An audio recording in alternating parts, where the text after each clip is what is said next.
که من وایس ریکوردر میشیم اما نه.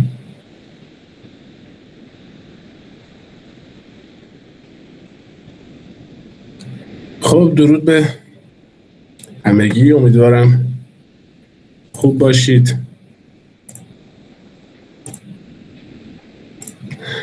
خوشحالم که فرصتش پیش اومد که بالاخره وسط این وضعیت نابسامان و مشوش بتونیم جلسه دوم و به احتمال زیاد آخر این کارگاه رو درود بر شما در واقع به سرانجام برسونیم. فکر میکنم بحثی که تو این یکی دو جلسه کردیم خیلی کپسوله و در واقع فشرده بود و اگر مثلا نیاز باشه که شاید خیلی مفصلتر و قابل دفاعتر این بحث مطرح بشه، شاید بهتر باشه جلسات خیلی بیشتری رو در واقع در موردش صحبت بکنیم. به خصوص مثلا شما وقتی میخواید در مورد انواع روان درمانی های درود سینا جان خیلی خوش اومدید، خانم پرنیان همچنین میخواید در مورد انواع مثلا شبه درمان ها صحبت بکنی، میطلبه که بحث جا بیفته دیگه، یعنی بچه ها سوال بپرسن، بحث باز بشه، خیلی مثال های مختلفی زده بشه. یا مثلا وقتی شما در مورد پیکاپ آرت صحبت میکنی خیلی خیلی ممکنه دفاعیاتی هم مطرح باشه نسبت به این نظریات و در واقع حالا اگر کار عملی انجام میدن نسبت به اون اعمالی که انجام میدن قطعا دفاعیاتی هست، ولی خب من فکر میکنم این دفاعیات خیلی راحت میشه در واقع کشید زیرش، یعنی میشه زد و از راه به درش کرد. به نظر من اون مواردی که من توی جلسه قبل گفتم که خیلی راحت میشه اونها رو در واقع برد زیر سوالات بسیار سنگین و جدی، ولی یک سری موارد بوردرلاین هست، یک سری موارد مرزی وجود داره که یه پاش این وره یه پاش اون وره، که اونها رو هم میشه در موردش صحبت کرد البته، ولی خب شاید دو جلسه وقتمون انقدر نباشه که بخوایم به همه اینها بپردازیم.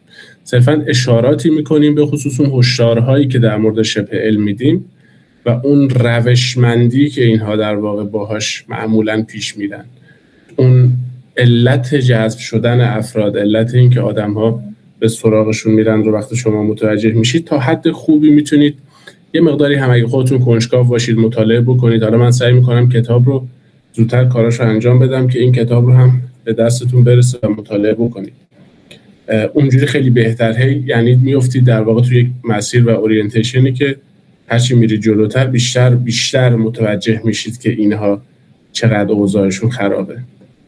خب جلسه دوم رو شروع میکنیم. یک سری از دلایل در واقع پرطرفدارتر بودن شبه علم نسبت به علم رو میخوام به عنوان مباحث تکمیلی بگم نسبت به جلسه قبل، و اینکه یه مقداری چرا ساحت علم مثلا تو خود مثلا روانشناسی بالینی روان درمانی هایی که مبتنی بر شواهد هستند چرا یه مقداری کمتر مورد استقبال هستن نسبت به شبه روان درمانی ها یا شبه درمان هایی که اصلا عجیب و غریب آدم ها میرن سراغشون. خودتون میدونید. ببینید این که یک درمانی معتبر هست به لحاظ روش علمی و توی مطالعات علمی جوابش رو پس داده و توی عمل بالینی توی کلینیک ها هم جواب میده، این به این معنی نیست که همیشه جواب میده.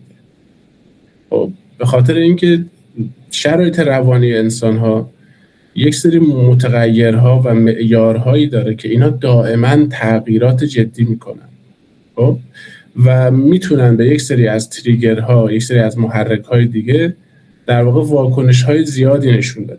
به خاطر همین ممکنه یک مدل درمانی توسط یک درمانگر مشخص روی یک بیماری با یک سری علائم و اختلالات مشخص یه سری پاسخ‌هایی بده، در یک بیمار دیگه هرچند که شبیه به این بیمار باشه میتونه اصلا پاسخ نده، حتی با علائم مشخص. یعنی این که روش، این که در واقع درمان مبتنی بر شواهد درمانی هست که در واقع درست‌ترین و بهترینه، این به این معنی است که ابسولوتلی جواب میده. چون خیلی وقتا مثلا شما وقتی میخوای بیای در مورد اختیار صحبت بکنی از لحاظ فلسفه و علم، وقتی میگی که مثلا ما اختیار داریم، یک نفر میاد به شما میگه خب اگر اختیار داری الان مثلا بپر مثلا با لگد بزن تو ماه. بعد این اختیار داشتن نباید با ابسولوت بودن، مطلقی، حتی جادویی بودن، ماجیکال بودن اشتباه گرفته بشه. این که روش علمی جواب میده، درمانهای علمی مبتنی بر شواهد جواب میدن، به این معنی است که اینها پرفکتن، هیچ ایرادی ندارن و همیشه جواب میدن، یا همیشه در واقع تا یک میزان مشخصی جواب میدن. نه، این میزان جوابدهیشون متغیر هست. دومین بحث اینه که ما طبیعی بودن رو نباید با مفید بودن اشتباه بگیریم. این در واقع مغالطه توسل به طبیعت هست. این که ما فکر میکنیم که یک چیزی چون کمتر در سیر تغییرات در واقع آمدانه قرار گرفته و انگار به نیچر خودش نزدیکتره و کمتر توش دستکاری شده، مثلا یک گیاهی که هنوز نرفته توی آزمایشات پزشکی، اینا بخوان بلاهایی سرش بیارن و اینا، این گیاهه بهتر جواب میده تا اون داروهایی که حالا رفته توی آزمایشگاه ها و افراد مختلف اینا رو دستکاری کردن و ما اصلا نمیدونیم این طبیعی نیست. خب من جلسه قبل توضیح دادم که ما هر چیزی که توی طبیعت داریم طبیعی هست. خب اما مهمتر از این که ما بخوایم مثلا بگیم این طبیعی هست یا طبیعی نیست، چون مثلا ما توی شهرمون یک فردی بود که در واقع دست و پای آدم‌ها رو جا مینداخت، کسایی که دست پاشون در میرفت و همیشه هم جا مینداخت. یعنی شما هر دست و پایی که میوردی پیشش، این میگرفت یه فشاری میداد، یه تق و توقی از توش در میآورد و میگفت خوب شدی برو. خب و یکی از استدلال‌هایی که آدمایی که میرفتن پیش این میکردن این بود که خب این خیلی طبیعیه کارش طبیعیه، این خیلی در واقع اذیت نمیکنه ما رو، خیلی با یه روش خیلی طبیعی و خودمونی و اینا کارو در میاره و ما میریم پی کارمون. خیلی الکی بحث رو پیچیده نمی‌کنید. دیدید بعضیا میگن الکی بحث رو پیچیده نکنید، مسئله خیلی ساده است. توی روان درمانی های شبه علمی هم این هست، اینکه فلان چیز، مثلا ممکنه شما با یک فردی روبرو بشید که دوره هایی میذاره مثلا توی جنگل یا توی طبیعت، بعد افراد رو میبره اونجا میشینن یک سری مناسک که حالا به قول خودشون روانشناختی رو انجام میدن. خب و چیزش اینه که این کار خیلی طبیعیه، ما اومدیم تو دل طبیعت، درخت رو بغل میکنن و با گیاهان صحبت میکنن و شوک‌گذاری میکنن و اینا. این که ما در دل طبیعت نشستیم و داریم کاری رو انجام میدیم که طبیعی تره، مثلا کفشامون رو در میاریم، حتی لباسامون رو تا یه حدی در میاریم، انگار این طبیعی بودن رو اولا که توضیح دادم که همه چیز طبیعیه، یعنی ما نمیتونیم بگیم این از اون طبیعی تره. مثلا نمیتونیم بگیم که آبی که توی چشمه هست از آبی که ما مثلا از دستگاه تصفیه آب میگیریم و میخوریم، اون آب طبیعی تر از این آب. ما طبیعی تر نداریم، اساسا همه چیز طبیعیه. مثلا همه این داروهایی که ما میخوریم همشون به همون میزانی طبیعیه که در حالت اولیه‌شون بوده، صرفا تغییرات شیمیایی انجام شده روش. اولا که این طبیعی بودن یک مغالطه است، ثانیاً که این طبیعی بودن اگر هم حالا درست باشه که نیست، به اون معنی که اونها به کار میبرن، هیچ ارتباطی در واقع مفید بودن رو ساپورت نمیکنه. که طبیعی تره به این معنی نیست که مفید تره لزوما. دوستانی که جدید اومدید خیلی خوش اومدید. امیدوارم که اینترنت اذیت نکنه صدا و تصویر رو. بحث بعدی شبکه‌های اجتماعی هست. درود بر شما. ببینید یه بحثی هست به اسم اکوچمبر توی اینستاگرام، خیلی خوب شدیده، ولی در خارج از فضای اینستاگرام هم وجود داره، یعنی در شبکه‌های اجتماعی واقعی. که آدم‌هایی که معمولاً تو این فضا هستن غالباً با آدم‌های سر و کله میزنن که اونام تو این فضا هستن و انگار یک تعلق به گروهی باعث میشه که اینا تو اون گروه خودشون بمونن، بچرخن، همدیگر رو تایید بکنن، اون محتوایی که براشون مورد تایید تره رو بیشتر ببینن و همینجوری به همدیگه پاسکاری بکنن. در واقع یه بحث خیلی مهم دیگه وجود داره که درمانهای علمی رو تضعیف میکنه توی جامعه و اون هم محدودیت دسترسی و نابرابری ساختاری.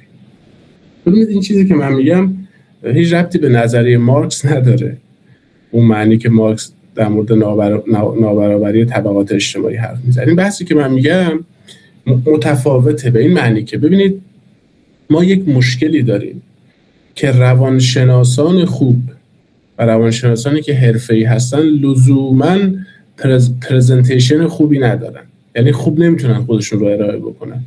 ما افراد بسیار حرفه‌ای داریم توی روانشناسی بالینی، روان درمانی که اینا رو کسی نمیشناسه و افراد درب و داغون خیلی زیادی داریم. مثلا یه فردی بود اسمش رو یادم رفت، آقای قورچیان بود فکر میکنم اسمش، آره، که NLP و از این جلساتی که میشینن گریه میکنن طرفو بلند میکنه میگه که تجربه چی بود و مثلا میگه من قبلا روزی 8 بار خود ارضایی میکردم، الان دیگه از وقتی با شما آشنا شدم دیگه مثلا خود ارضایی نمیکنم، نمیدونم چیکار میکنه دیگه، خود ارضایی نمیکنه، داره احتمالاً ان شاءالله که پارتنر پیدا کرده، چون اون ساپرشن میتونه خودش اصلا یه بیماری خیلی بدتری رو براش برمقام بیاره.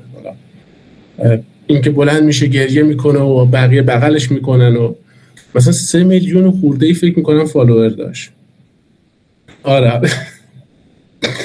امیدوارم که این چت ها توی یوتیوب چت های سینا نمایش داده نشه. 3 میلیون خورده‌ای فالوور داشت و ما کلی درمانگر داریم که حتی 300 تا فالوور ندارن، چه مجازی چه حقیقی، یعنی کسی اونا رو نمیشناسه، اصلا کسی اونا رو نمیشناسه.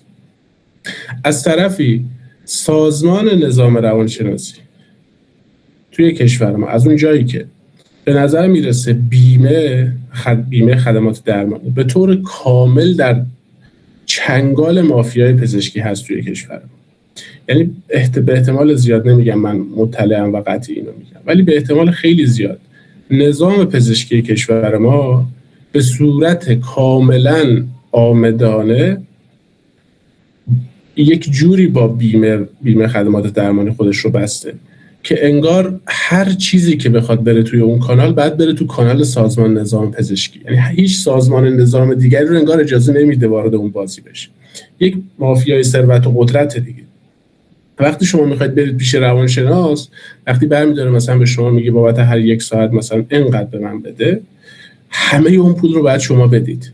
اگه اینجوریه که یه قشر کمی از آدم‌ها میتونن از اون خدمات استفاده بکنن. قطعا یه دوستی من داشتم میگفت من هر وقت به هزینه‌های روان درمانی فکر میکنم اصلا 2 تا اختلال اضطرابی و افسردگی نمیاد سراغم، چه برسه این که بخوام برم اصلا تو جلسات درمان و اون کارتو که اصلا میگفت بکشم، همونجا میگفت اصلا سایکوزم فعال میشه، میرم تو وضعیت اکتیو اسکیزوفرنی.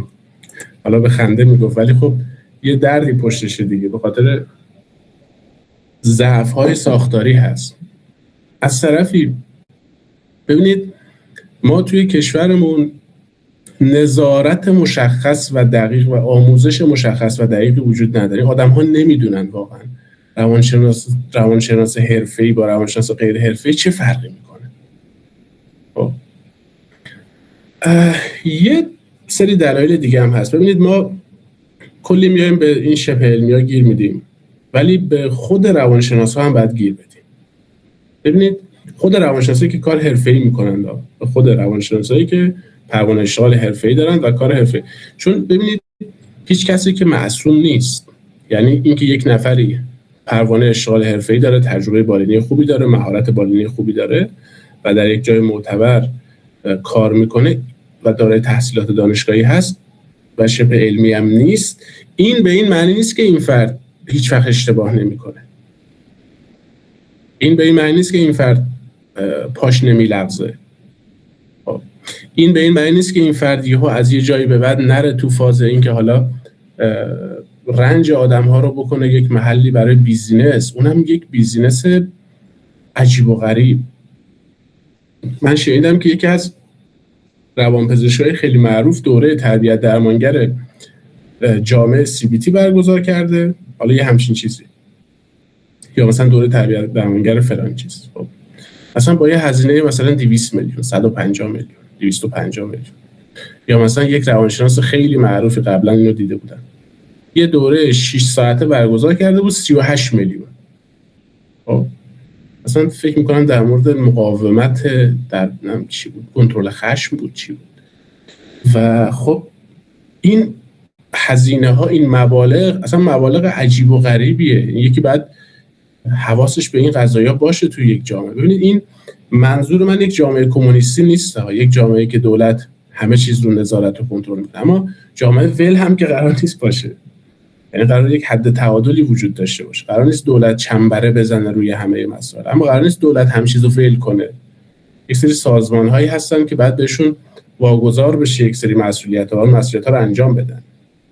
چرا؟ ببینید وقتی یک سری افراد که به شبه علم هم حتی باور ندارن، حتی نقد شبه علم هم میکنن، خب وقتی اینا میرن مراجعه میکنن به کلینیک‌های معتبر، روانپزشک، روانشناس، و حس میکنن ازشون سوء استفاده شده، همین چیزایی که ما اینجا بهشون یاد میدیم رو میرن اونجا میبینن که بله این روانشناس فلان کارو کرد، با من روابط خارج از اتاق درمان برقرار کرد، به من فلان پیشنهاد داد، خب و میرن گزارش میدن یا میرن پیشون میگیرن، هیچ کسی هم هیچ کمکی نمیکنه. اصلا نظارتی از قبل وجود نداشته که این همه این قضايا شایع شده، کسی نمیترسه که این کارا رو بکنه. خب یا اینکه مثلا میرن یهو میبینن یه نفری هزینه هر جلسه رو گذاشته 5 میلیون، 4 میلیون مثلا. خب و این باعث میشه که اینها یک دلسردی و ناامیدی پیدا بکنن از نظام درمان رسمی و ناخودآگاه یک گرایشی بشه به علم پیدا بکنن. خب حتی افرادی که علمی اندام، یا حداقلش اینه که از نظام درمان رسمی محروم میشن یا محروم میکنن خودشون و بدبین میشن و این بدبینی سرایت پیدا میکنه به بقیه چیزهایی که در واقع مبتنی بر شواهد هست. یعنی اینها انگار دیگه به علم هم بدبین میشن. یکی دیگه در واقع دیدگاه‌های غلطی هست که آدم‌ها نسبت به درمان و توسعه فردی دارن. این بعضی افراد فکر میکنن که تغییرات روانشناختی یه چیز خیلی ناگهانیه، مثلا یا اگر یک نفری توسط یک روانشناسی درمان نشد این به این معنیه که یا این روانشناسی به درد نمیخوره یا این روش علمی کلا جواب نمیده.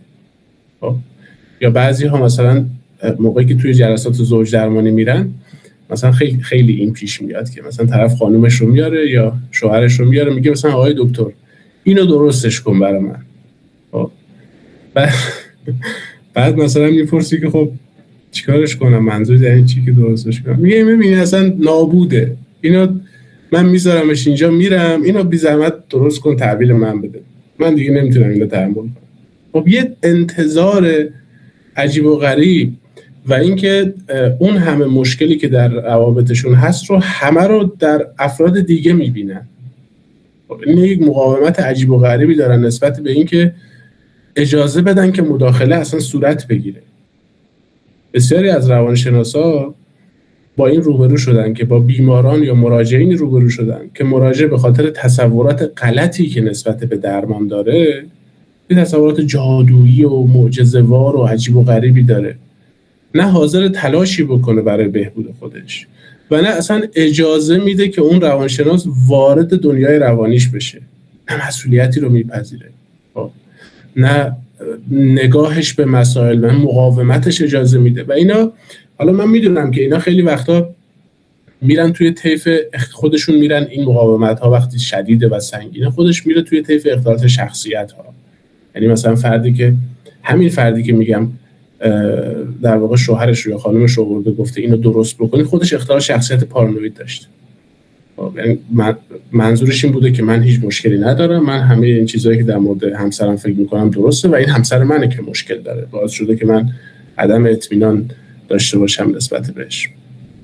ضعف در آموزش تفکر انتقادی. ببینید این تفکر انتقادی الان شده نقل هر مجلسی، یعنی هر جایی که شما میرید در موردش صحبت میکنن. این البته خوبه از یه بابت، ولی به نظر من، چون من خیلی سیستمی و ساختاری به مسائل نگاه میکنم، من فکر میکنم که باز این وظیفه دولت هست. ببینید یک سیستم پیچیده اجتماعی خیلی خوبه که علیت از بالا سرازیر بشه به سمت پایین، یک فشاری وجود داشته باشه. مثلا شما وقتی وارد سیستم آموزشی میشی توی کشور، تو مدارسش، ببینید این نوع برخورد معلم ها، بازی هایی که با بچه ها میکنن، فضاییه که پرسشگری رو تقویت میکنه، که به بچه ها اجازه میده پرسشگر باشن، اجازه میده که نیازهاشون رو بگن، اجازه میده که اگر چیزی اذیتشون میکنه در موردش صحبت کنن و اعتراض بکنن.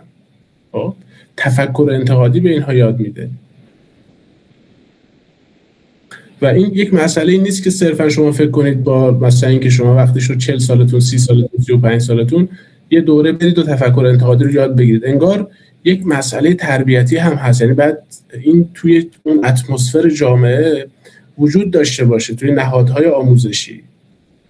اینا باید در واقع توی اون فضای جامعه سرازیر باشه و جریان داشته باشه. این مردم دائما وقتی تلویزیون رو روشن میکنن، شما تو کشور ما وقتی تلویزیون رو روشن میکنی، من این آخرش نوشتم، وقتی که ما باورهای مذهبی رو تعمیم میدیم در سطح اجتماعی و به جای اینکه باورهای مذهبی رو یک سری اساطیر، داستانها به معنای هویت دهی و معنادهی برای مردم توضیح بدیم، میایم اونها رو به عنوان وقایع و حقایق توضیح میدیم، خب معلومه که مسیر تفکر انتقادی رو میبندیم و مسیر شبه علم رو باز میکنیم. شما تلویزیون رو که روشن میکنید، مثلا عملا چیزهایی میبینید، مثلا این آقای کی بود تجربه نزدیکی به مرگ رو توضیح میداد، یه شبکه یک برنامه ساخته بود، اسمش سر زبونمه، که مثلا میاد کلی میلیاردی بودجه میگیره از کشور، بودجه اون پول مردم دیگه، سرمایه عمومی هست، و میاد به مردم توضیح میده که مثلا شما وقتی که بیهوش شدید رفتید توی کما، اینجا روحتون از بدنتون خارج شده. مثلا شما میاد نگاه میکنید میبینید اصلا این حرف هیچ مطابقتی نه تنها با پژوهش‌های علمی نداره، که کلی پژوهش هست که نشون میده که این تجاربی هست که در واقع روانشناختی و نوروسایکولوژیکه. یعنی تجاربیه که اصلا میشه اینا رو به صورت عامدانه برای افراد رقم زد توی آزمایشگاه و این کارو کردن. و وقتی یک سیستمی میاد اینجوری عامدانه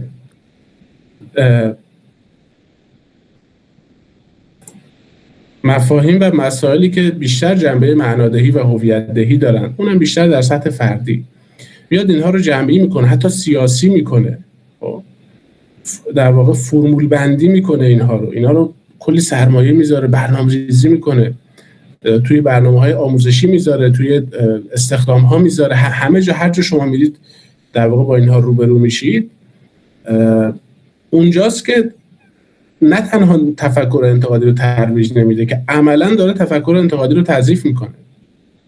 عملاً داره، شما مثلا توی ایدئولوژی‌های سیاسی و مذهبی شما میدونید دیگه، پرسشگری خیلی چیز جالبی نیست.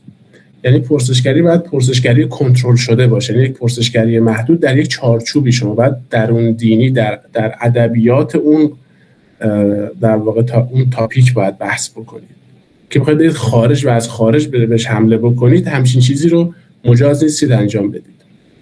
خب بگذاریم بریم سراغ این که آیا صرف پیروی از روش علمی به این معنیه که حتما در عمل بالینی هم یک چیزی مؤثر واقع خواهد شد یا نه؟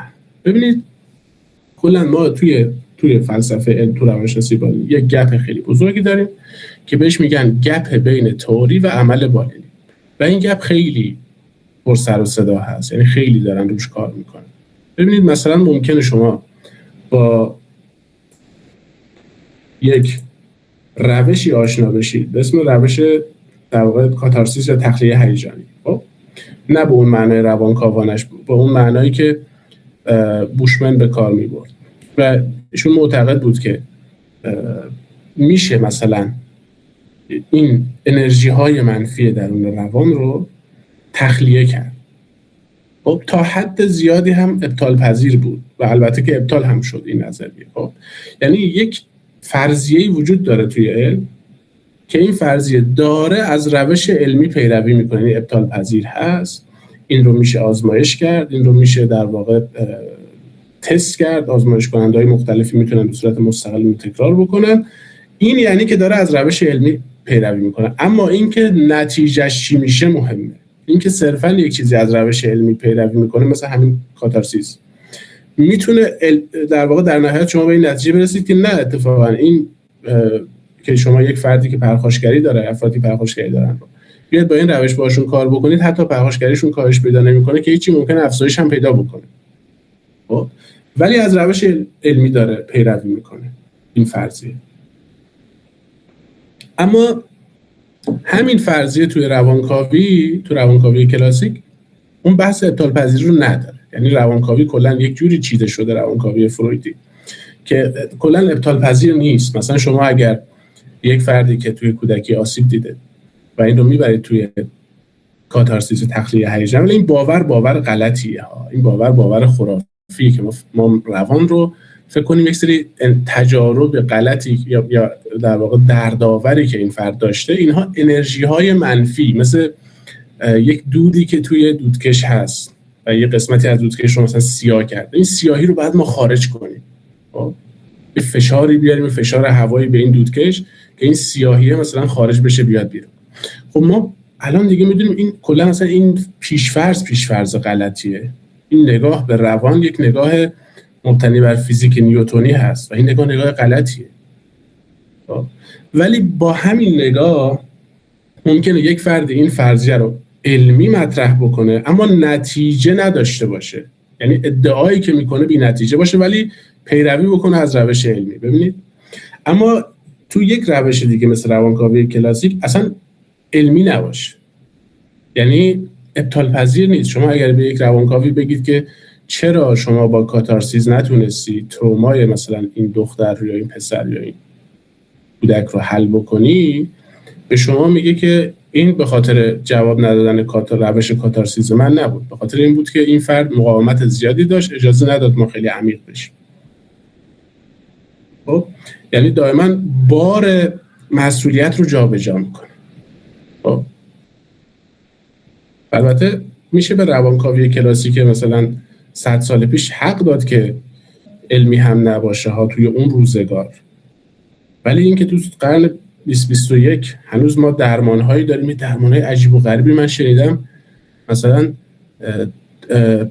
دازاین آنالیتیک مثلا مبتنی بر فلسفه هایدگر هست، این ترکیبی از فیلسوفان اگزیستانسیال و فلسفه هایدگر و مثلا فیلسوفان فلان و یک کوچولو هم از فیلسوفان رواقی ما کمک گرفتیم یک روش درمانتون چیه؟ اینه.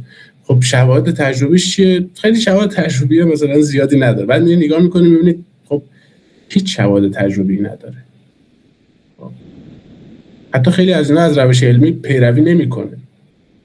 من حالا بهتون آخر جلسه توضیح میدم که درمان‌هایی که معروف هستن و شواهد خوبی دارن کدومان، که اگر رفتید یه روانشناس دیدید داره یه کار عجیب و غریبی میکنه متوجه بشید که حداقل ازش بپرسید که آیا این شواهد معتبری داره، یعنی جزو بهترین درمان‌هاییه که شما دارید استفاده میکنید یا نه رفتید حالا به خاطر ویژگی‌های شخصیتی که دارید میخواید چیز خاصی رو بهش بپردازید، رفتید اسم خاص خیلی پرطمطراقی رو برداشتید و میخواید مثلا با اون کار بکنید که بگید من خیلی آدم خفنی ام مثلا. خب ببینید در مورد درجات علمی بودن یا پیوستار علمی بودن، من جلسه قبلی گفتم که منظور از مبتنی بر شواهد بودن به معنای پرفکت بودن نیست، به معنای قابل اتکا بودن. یعنی انقدر این روشی مبتنی بر شواهد و استدلال منطقی هست پیش‌فرض‌هاش که قابل اتکاست، نه اینکه کامله، نه اینکه هیچ نقصی نداره. خب اما همین قابلیت اتکا هم خودش یک پیوستاری داره. خب مثلا ما میدونیم که وقتی یک روش درمانی با 2-3 تا کارآزمایی بالینی خیلی قوی با نمونه‌های خیلی درست در واقع اثبات شده توسط پژوهشگرای مستقل و نشون داده شده که این یک اثر معناداری داره که در واقع داره بیش از اون اثر پلاسیبو رو پشتیبانی میکنه. و بعدش مثلا متاآنالیزهایی هم اومده که اون متاآنالیزها مثلا اومده این چند تا پژوهش رو بررسی کرده. ما اونجا میگیم با شواهد نسبتاً قوی یا قوی روبرو هستیم. ولی اگه درمانهایی داریم که اینها شواهد تقلقی دارن، پژوهش‌هایی که شده یا نمونه‌هاشون مشکل داشته، مثلا اومدن روی 10 تا مثلا بیمار افسرده رو جدا کردن تو 2 تا گروه 5 نفره و روی اینا کار کردن، خب و روش آماریشون روش آماری خیلی محکم و در واقع قوی نیست. پیشنهاد من اینه که شما وقتی میرید پیش یک روانشناس از قبلش باید تا حد زیادی بدونید که چه مدل‌های درمانی رایج هست و مبتنی بر شواهد هست. و اگر اون روانشناس یک مدل درمانی رو ارائه داد که حس کردید این مدل رو نشنیدید یا اصلا یه جوریه، مثلا اونجا نه اینکه سریع انگ بزنید و ترک بکنید، میتونید سوال بپرسید. که این درمان چیکار میکنه، چقدر شواهد ازش پشتیبانی میکنه. خب و یک سری درمان‌های نوظهور هم وجود داره. ببینید ما معمولا وقتی که میگیم یک روانشناس حرفه‌ایه، اون روانشناس کسیه که از در واقع درمان‌های استفاده میکنه که شواهدشون نسبتاً قوی یا قوی هست. خب نمیره سراغ اینها، این درمان‌هایی که احتمالاً مؤثرن، یک سری شواهدی دارن، یه سری شواهد بر علیه اونها هست، یا درمان‌هایی که تقریباً هیچ شواهدی ندارن. و بریم سراغ درجات اثر بخش. درجات اینا رو میگم، بعد یه ذره حالا اینجا بحث یه ذره ساینتیفیک میشه، تخصصی میشه، یه کوچولو و سریع عبور میکنم ازش. ببینید این که یک روش درمانی در شرایط کنترل شده توسط روانشناسای خیلی حرفه‌ای انجام شده و نتایج خوبی گرفته، باز هم لزوما به این معنا نیست که در دنیای واقعی همون قدر که توی آزمایش‌ها جواب مثبت داده جواب مثبت بده. ببین این پیچیدگی‌های دنیای روان انسان هست.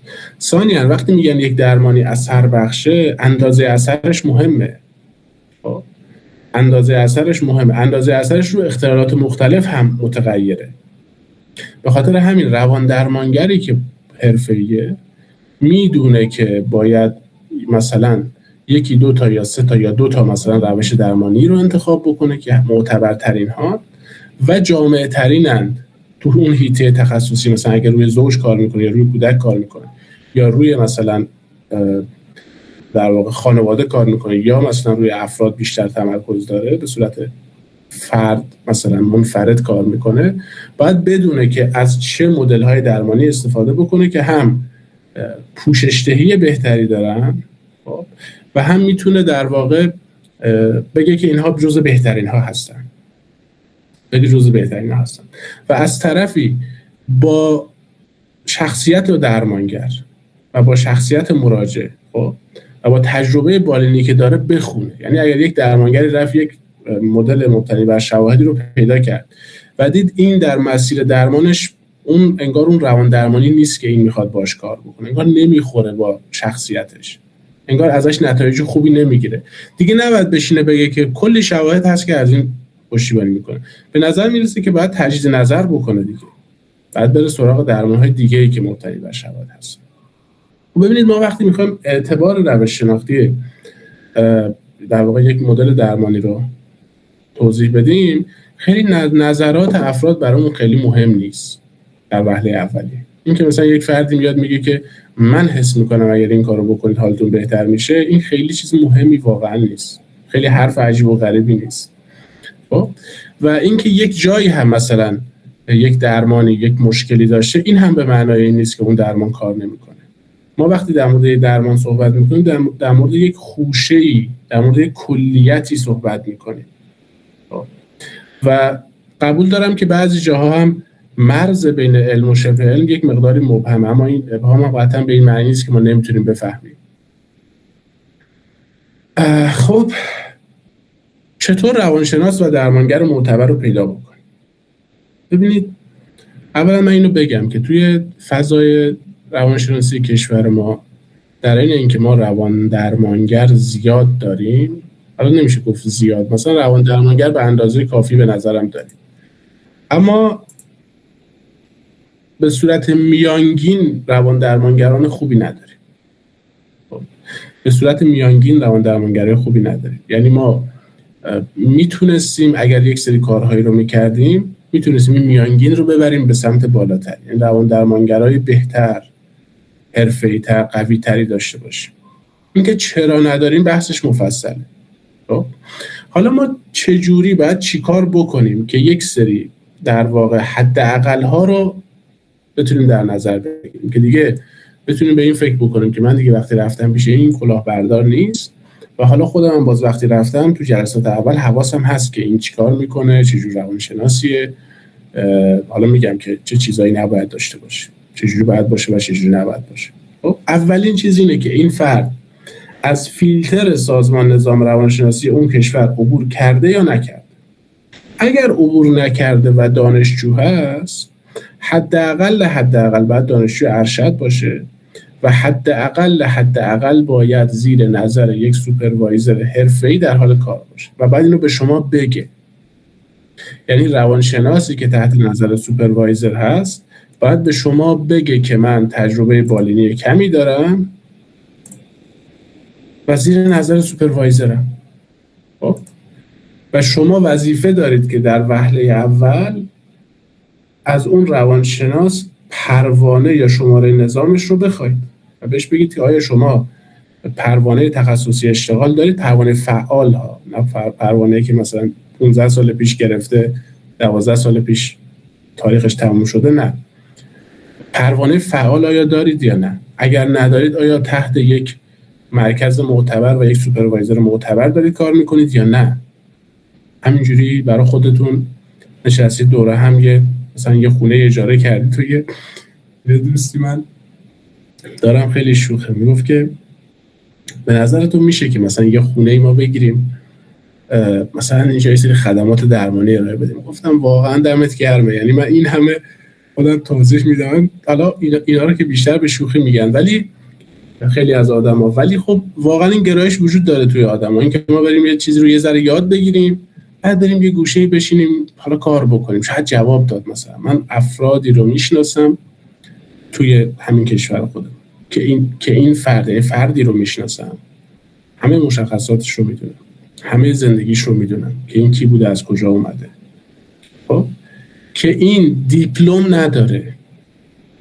یعنی این فرد اصلا دیپلم نداره که اصلا معدلش از اول ابتدایی تا آخر دبیرستان، زمان ما 4م دبیرستان بود، جمع مثلا معدلای اول ابتداییش تا آخر دبیرستانش مثلا ممکنه مثلا به 100 نرسه، اصلا همه رو مثلا با 10، 9.5، 10.5 یا اینجوری قبول شده اومده مثلا تا سیکل بعد ترک تحصیل کرده، بعد رفته مثلا یه جایی یه کارهای دیگه کرده، یه مدت لات بوده، یه بیان و صحبت کردن خیلی در واقع فن بیان خیلی خوبی داره، بعد رفته 1-2 تا دوره تربیت درمانگر دیده، واقعا همچین فردی وجود داره ها. بعد الان داره به عنوان استاد فعالیت میکنه، تو یک کلینیکی کار میکنه. خیلی جالبه که تو کلینیک هم کار میکنه. نمیدونم اون کلینیک واقعا چه جوری، چون این فرد یک سری در واقع پارتی ها داره، یک سری روابطی داره که تونسته این کار رو بکنه. حتی ممکنه برای خودش پروانه هم تونسته باشه بگیره، اونو نمیدونم. و الان چیزی که من شنیدم از یک واسطه که از ایشون نقل میکرد که از 6 صبح تا 9-10 شب داره مریض میبینه.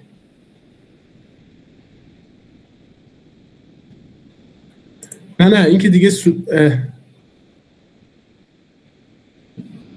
آره یه دوستی گفته که یه بار مراجعه کردم ازشون پرسیدم شما سوپروایزر دارین؟ خندید گفت عزیزم من خودم سوپروایزرم و منو به درب خروجی هدایت کرد. بعد گفتم باشه من نوای سوپروایزرم سوپروایزر. آها یعنی چی شما رو به درب خروجی؟ یعنی شما رو بیرون کرد به خاطر سوالی که پرسیدید؟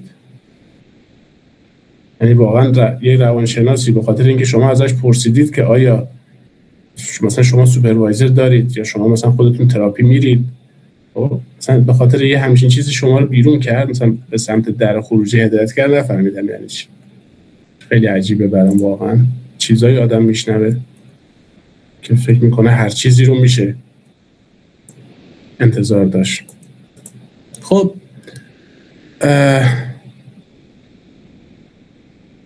ببینید این که به یه نفری میگن استاد، نمیدونم دکتر، فلان فلان فلان، صرف این الفاظ هیچ اعتباری نداره.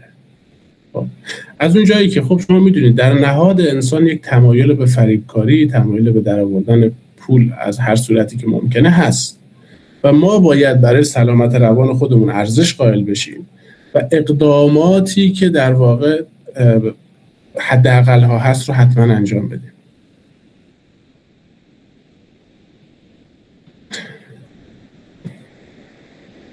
خب خیلی عجیبه واقعا. اگه حالا من نمیدونم ایشون شما رو کلا دیگه قرار شده که نبینه به خاطر این سوالی که پرسید، یا نه چون جلسه‌تون تموم شده گفته که مثلا از در خارج شده، از پاسخی نداده. ببینید این که پاسخ نداده هم کار غیر حرفه‌ایه. شما اگر از یک روانشناس حرفه‌ای بپرسید که مثلا شما این سوال به جاییه ها که شما آیا خودتون سوپروایزر دارید، یه وقت شما مثلا از روانشناس میپرسید آیا شما خودتون با همسرتون سکس میکنید مثلا، خب این سوال رو جواب نمیده. مثلا روانشناسا میپرسن که چی شد که مثلا این سوال توی ذهنتون هست. خب یعنی همین رو به عنوان یک سرنخ تحلیل و درمان ازش استفاده میکنن معمولا آدمای حرفه‌ای. ممکنه آدمی هم باشه که شروع کنه توضیح بده، یعنی داشتیم از این موارد هم که شروع کنه مثلا بگه که آره مثلا حالا این موارد هم داشتیم. یعنی خیلی نگران این نباشید که مثلا هر سوالی بپرسید ممکنه جواب بده. یا ولی اینکه شما از روانشناس بپرسید که شما یا خودتون مثلا سوپروایزر دارید یا خودتون تراپی میرید رو میتونه پاسخ نده. مثلا میتونه یه جورایی مثلا از شما عذر بخواد که نمیتونه مثلا این سوال خصوصی رو به شما بگه. ولی اینکه شما سوپروایزر دارید یا ندارید هیچ ایرادی نداره. یه روانشناس توضیح بده به مراجعش که من سوپروایزر دارم یا ندارم. و میتونه حتی بپرسه چی شد که این سوال رو پرسیدی.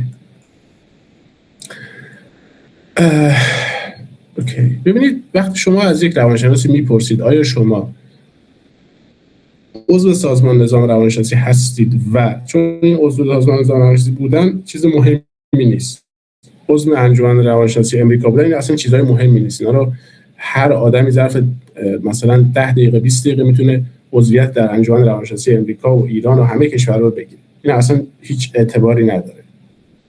این که فلان دوره رو فرد شرکت کرده اینا هیچ اعتبار در واقع حرفه‌ای نداره. این فرد باید پروانه اشتغال حرفه‌ای داشته باشه و بتونه در عمل بالینی نشون بده که درمانگره، نشون بده که آدم حرفه‌ایه. اگر شما بهش گفتید مثلا شما شماره نظامتون چطوره و مثلا چند ساله که کاره و این شروع کرد به بافتن یک سری مسائل برای شما، این جزء رد فلگ ها هست، جزء پرچم‌های قرمزه. نمیگم حتما دیگه آب پاکی رو بریزید روش و بریدانه، ولی خب این خیلی مهمه که چرا این داره از زیر این توضیح در میره. خب یکی دیگه از چیزهای خیلی خیلی خوبی که شما تو این جلسات یاد گرفتید اینه که زبان طرف، یعنی ادبیاتی که ازش استفاده میکنه، انرژی ها، چاکراها، ذهن خوانی، درمان قطعی، من تو رو درست میکنم، اصلا دیگه ببین میری دیگه اصلا تمام، یعنی یه جوری میبندمت که دیگه میری و اصلا دیگه رنگ افسردگی رو به چشم نمیبینی. خب با این قاطعیت ها، این که مثلا یک درمانگری مثلا به شما میگه که دوره ترک اعتیاد من مثلا تو حوزه آموزش یا مثلا هیپنوتیزمی که من انجام میدم یک هیپنوتیزم معجزه آساس. خب وقتی با این ادبیات شما روبرو میشید باید دیگه حواستون رو جمع بکنید. من اگه باشم با یک همچین ادبیاتی روبرو بشم حتما از اون فرد میپرسم که منظور شما از این کوانتوم تراپی که گفتید چی بود؟ یعنی چی کوانتوم تراپی؟ یعنی چی انرژی درمانی؟ ببینم این چی میگه. شاید از دهنش مثلا پریده همچین واژه‌ای رو گفته، خب حتی حواسش نبوده اینو گفته. ازش میپرسم منظورتون چی بود از این که میگید من تو 3 ماه مثلا تو رو درمان میکنم و دیگه رنگ مثلا استراب رو نمیبینی، اصلا خیالت راحت باشه، منظورتون چیه مثلا؟ و اگر دیدید که نه دقیقاً منظورش همونه، خب اینجا دیگه تکلیف مشخصه. تکلیف مشخص. ببینید چطور روانشناس و روان درمانگر معتبر رو پیدا کنید. اینم جزو سوالاییه که البته معمولا یه سوالی که اینجا میپرسن، بعضی حالا به شوخی و هم به جدی میپرسن، میگن پولش رو از کجا بیاریم پرداخت بکنیم بعد از اینکه پیدا کردیم. ولی حالا ما سراغ این پول نمیریم، چون توضیح دادیم که دیگه باید در هر جامعه‌ای که یک سری انسان عاقل دارن در اون حکومت میکنن، پوشش دهی بیمه خدمات درمانی وجود داشته باشه، یه حداقلی برای آدم‌ها باید وجود داشته باشه که بهش پرداختیم دیگه، که ما واقعا در یک جامعه‌ای داریم زندگی میکنیم که مثل این که نباید انتظار داشته باشیم که همچین وضعیتی وجود داشته باشه. ببینید اینکه یک سری کلینیک‌های دانشگاهی یا کلینیک‌های روانشناختی هست که شما میرید اونجا می‌بینید این کلینیک پروانه داره از سازمان نظام و یک کلینیک معتبره و افرادی که اینجا کار میکنن تحصیلات دانشگاهی دارن، پروانه هاشون مشخص روی دیوار خورده و این میشه یک منبع اطمینان که احتمالاً اینجا با یک سری روان درمانگرای داره صلاحیت احتمالاً برخورد خواهم کرد. یک سری انجمن‌های تخصصی ارجاع داده شدن توسط مثلا یک روانپزشک دارای صلاحیت، یک پزشک دارای صلاحیت. اینکه افرادی که خودشون مورد اطمینانند، نه مثلا ساقی محل مثلا بهتون کسی رو پیشنهاد بده بگه مثلا برو پیش فلانی، مثلا منم میام، مثلا تو برو منم میام، مثلا یک روانشناسی مراجعینشو میبرده توی خونه خودش و مثلا همینجوری دور هم میشستن، تخمه میخوردن، مهمونی فیلم نگاه میکردن، بعد براشون صحبت میکرده دست جمعی. اصلا یک وضعیت عجیب و غریبی. خب مثلا اگه یه نفر اونجا مثلا اومد به شما گفت ببین یه روانشناس من میشناسم اینجوریه، بریم مثلا بشینیم با هم دیگه یه فیلمی ببینیم و یه تخمه بخوریم، هندونه بندازیم تو استخر، اینا دیگه قطعا بعد این جلسات شما به اینا میخندید دیگه، به احتمالاً همچین چیزایی رو وقتی میشنوید اعتماد نخواهید کرد. امیدواریم البته که اعتماد نکنید.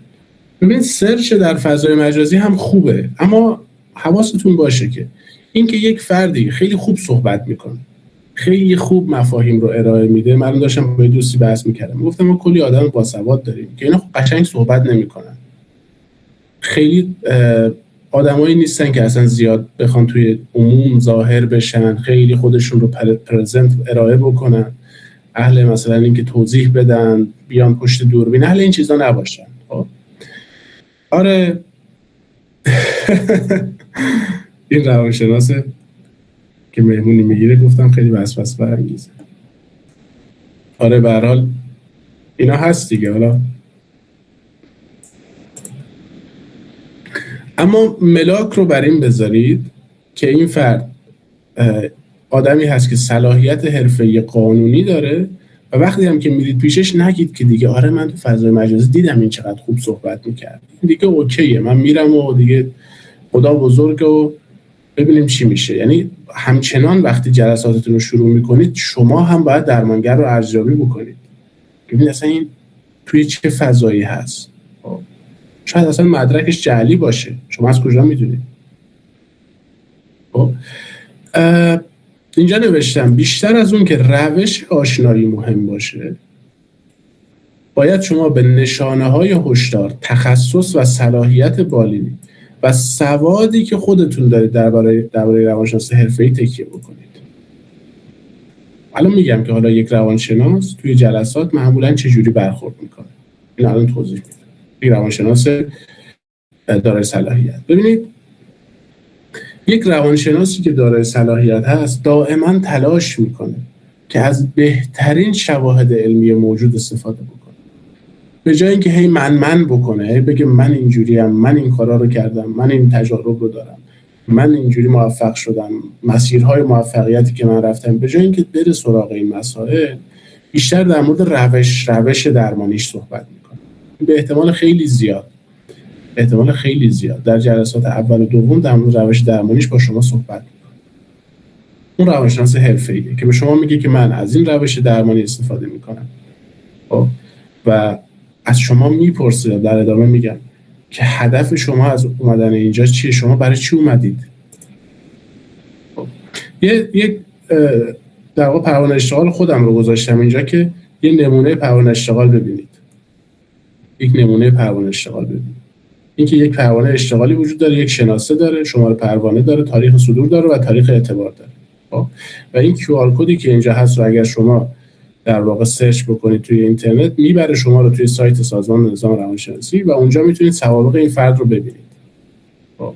میتونید متوجه بشید که واقعا این مدرک یک مدرک ساختگی هست یا یک مدرک مورد تاییده.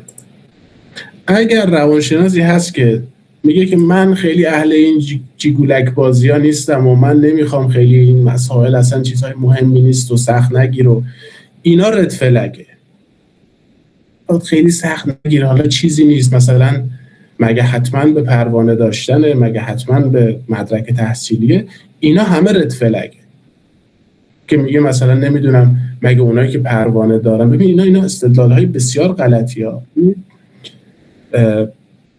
مثلا یک نفری میاد به شما میگه که مگه اونایی که پروانه دارن همشون کارشون درسته. این مغالطه مرد پوشالیه. مگه اونایی که پروانه دارن ادعا کردن که ما همه کارامون درسته. همچین ادعایی نکرده کسی. ادعایی که نشده رو تو میخوای بیای بزنی. یعنی تو به جای اینکه بری یک وجود واقعی رو بهش حمله بکنی، یک چیز پوشالی از اون وجود واقعی میسازی، به اون حمله میکنی، بهش میگن مغالطه مرد پوشالی. مثلا من میخوام صابر مولودی رو نقد کنم، حرفی که صابر نزده از دل صابر بیرون میکشم، به صابر نسبت میدم و به اون حمله میکنم. این بهش میگن مغالطه مرد پوشالی. و خیلی وقتا از اینا استفاده میکنن این دوستان برای اینکه شما رو قانع بکنن که پیش ما بمونید. پیش ما بمونید. مورد بعدی این که در حوزه صلاحیت خودش کار میکنه. ببینید بهتون گفتم صرف اینکه صلاحیت داره مهم نیست. اینکه یک روانشناسی صلاحیت داره ولی هم تو حوزه کودک کار میکنه، هم نمیدونم افراد مسن رو که مشکلات عصبی و مشکلات شناختی دارن رو میبینه، نوروکاگنیتیو دارن رو میبینه، هم میاد مثلا مشکلات جنسی رو میبینه، زوج میبینه، بعد میاد اختلالات روانی رایج رو میبینه، اختلالات شخصیت رو میبینه. هر کی شما به این بدید میگه من میبینم. و شفاف هم توضیح نمیده که کجا این آموزش ها رو دیده. مگه میشه یک نفری همه کیس های بالینی رو بتونه ببینه، همه انواع مشکلات بالینی رو بهش تسلط داشته باشه؟ مگه میشه همچین چیزی؟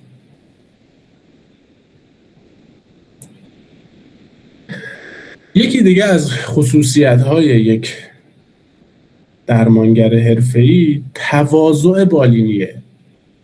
یک درمانگر حرفه‌ای یک تواضع معقول داره، تو سر خودش نمیزنه، تو سر مال نمیزنه به قول معروف، ولی یک تواضع واقعی داره مبتنی بر واقعیت. یعنی وقتی میبینه مثلا مراجعش دارو نیاز داره بهش میگه عزیزم شما به نظر میرسه که به دارو نیاز دارید مثلا، و شروع میکنه به ارجاع دادن. حالا معمولا توی کشورهایی که یه ذره اوضاعشون درست درمونه یک سری فرم ها هست، ارجاع دهی خیلی یک فرآیند خیلی مشخص و روشنی هست، ولی تو کشور ما معمولا به صورت شفاهی. یعنی مثلا میگه برو پیش روانپزشک فلانی سلام بهش برسون، بگو من مثلا پیش فلانی اومدم. ولی حالا اینم خیلی ایراد زیادی نداره ها، ولی اون خیلی نمونه بهتریه که همه چیز مکتوب باشه، مشخص باشه، چون ممکنه اتفاقاتی بیفته، مثلا دادگاه تقاضای مدرک بکنه یا مثلا یه سری اتفاقات قانونی دیگه بیفته و این مدارک باید وجود داشته باشه که من ارجاع دادم این فرد و این فرد رفته دارو گرفته فلان فلان فلان. یعنی چیز حرفه‌ای و درستشونه. ولی تو کشور ما دیگه شفاهیش رایجه. اینکه روانشناسی به شما میگه مثلا شما احتمال زیاد به دارو نیاز دارید، برید با یک روانپزشکی صحبت بکنید. اون روانپزشک هم احتمالاً خودش معرفی میکنه یا به خودتون میگه که برید مثلا پیدا بکنید از فلان جا، از فلان سایت ها مثلا. خب این که یک روانشناس شما رو به یک روانشناس دیگر یا به یک روانپزشک معرفی میکنه، این اصلا دلیل بر ضعف اون روانشناس نیست. ممکنه یک روانشناس حرفه‌ای برداره به شما بگه که ببین مسائلی که شما داری در حوزه تخصص من نیست، صادقانه باهاتون اینو به اشتراک بذارید و میتونید مثلا به فلان همکار من مراجعه بکنید، ایشون تخصص بیشتری نسبت به من در مورد این مسائل داره. مثلا بیماری اومده که وسواس شدید داره و شما میبینید که آقا شما تخصص اصلیتون مثلا وسواس نیست، شما اصلا رو وسواس کار نکردید، زیاد خیلی کم کار کردید، رو وسواس‌های خفیف کار کردید. این وسواس خیلی سیویره، خیلی شدیده.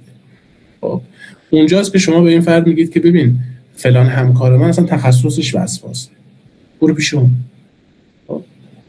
و این رو جوری بعد مطرح میکنه روانشناس حرفه‌ای که شما احساس این رو نمی‌کنید که این داره شما رو طرد میکنه، داره شما رو پس میزنه. البته به شرطی که شما اختلالات شدید شخصیتی نداشته باشید، چون در اون صورت شما هر چیزی رو طرد شدن و توهین میتونید تلقی بکنید. اما اگه یه شرایط نرمال شخصیتی داشته باشید، معمولا خیلی خیلی خوب شما رو راهنمایی میکنه که به یک فرد دیگری مراجعه بکنید. و این دقیقاً نه تنها ضدیتی با حرفه‌ای بودنش نداره، که دقیقاً یکی از نشانگرهای اینه که این روانشناس حرفه‌ایه، این آدم حرفه‌ای هست.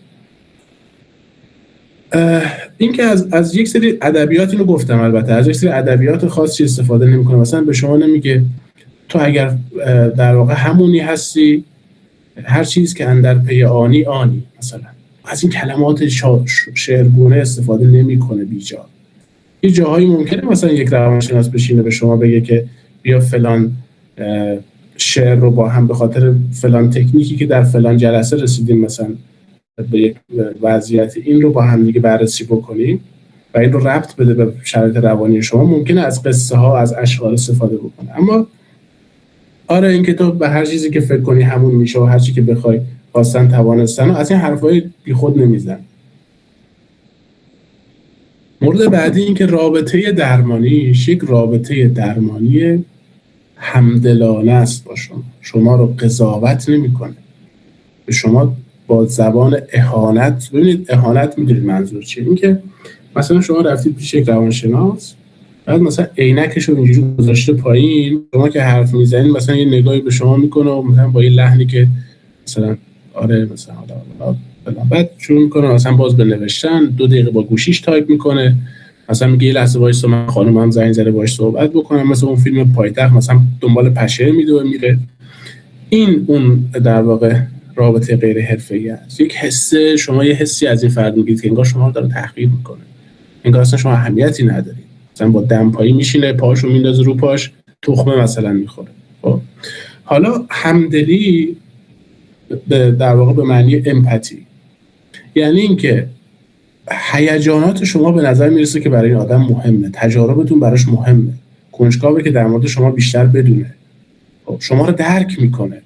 اینکه شما بهتون تجاوز شده، این قضاوت رو در این فرد بر نمی انگیزه، همدلی میکنه، میاد جلو، چونهاش رو خم میکنه و خیلی همدلانه با یک صدای همدلانه با شما صحبت میکنه.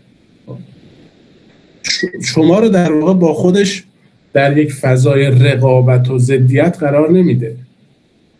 شما حس میکنید که یک رابطه اتحادگونه، یعنی انگار با این فرد همراه شدید، انگار این فرد داره شما رو میفهمه، انگار داره هیجانات شما و حرفهای شما رو گوش میده به صورت فعال و اونها توی ذهنش داره پردازش میشه و شما دارید این رو متوجه میشید.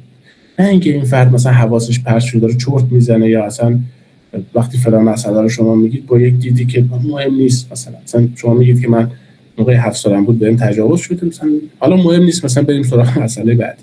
خب اینا اون دوباره رد فلگا هست. یکی این که روان درمانیش با اون ویژگی‌های کالچرال شما و هویت فردی شما مطابقت داره. ببینید فروید یک جمله قشنگی داره که میگه درمانگر یک پیامبر بیدینه. یک پیامبر بیدینه یک استعاره است، یک اصطلاح، به این معنی که ارزش‌های خودش رو به درمانجو یا به مراجع تحمیل نمی‌کنه، تحمیل عقاید و ارزش‌ها نمی‌کنه. ببینید این به این معنی نیست که ما با مراجع در مورد خدا و اجنه و نمیدونم اعتقادات مذهبی صحبت نمی‌کنیم، اتفاقاً در مورد اینا صحبت می‌کنیم اگه مراجع بخواد، یا اگه نیاز باشه. اما این به این معنی نیست که ما عقاید خودمون رو به مراجع تحمیل می‌کنیم. مثلا یک درمانگری که به خدا اصلا باور نداره، مثلا عقاید مراجعش رو بخواد به سخره بگیره یا بخواد خیلی روی اینها مثلا با یک ادبیاتی که اصلا این چیزای مهمی نیست تو داره خیلی مثلا اینا رو بولد می‌کنی، با این ادبیات بخواد بیاد، چون اینا نشانگرهای غیر حرفه‌ای بودن اون روانشناس. اجازه نمیده عقایدش تحمیل بشه از موضع قدرت. مورد بعدی روانشناس حرفه‌ای با شما در مورد اهداف و آره یا برعکس درست، در مورد اهداف و پیشرفت درمان صحبت میکنه و خیلی ملاک رو برای نمیذاره که شما بهش میگید که خیلی دارم حس خوبی میگیرم از این جلسه و خیلی حالم داره خوب میشه. آقای فلانی اصلا من وقتی اومدم پیش شما یه پرسشی دارم، میگفت که امیدوارم راضی باشه اینو میگم. خودش البته توی جلسه عمومی داشت اینو تعریف میکرد، میگفت که من یه مراجعه داشتم و این تو جلسه دو سه جلسه اول به من گفت که فلانی. گفتم بله. گفت ببین شما بهترین آدمی هستید که من در طول عمرم دیدم، اصلا انقدی من وقتی میام تو جلسات شما حالم خوبه که نگو. و خب اینم درمانگر خوبیه، متوجه شده بود که این حرفای بوداریه، اینا میره تو طیف اختلال شخصیت.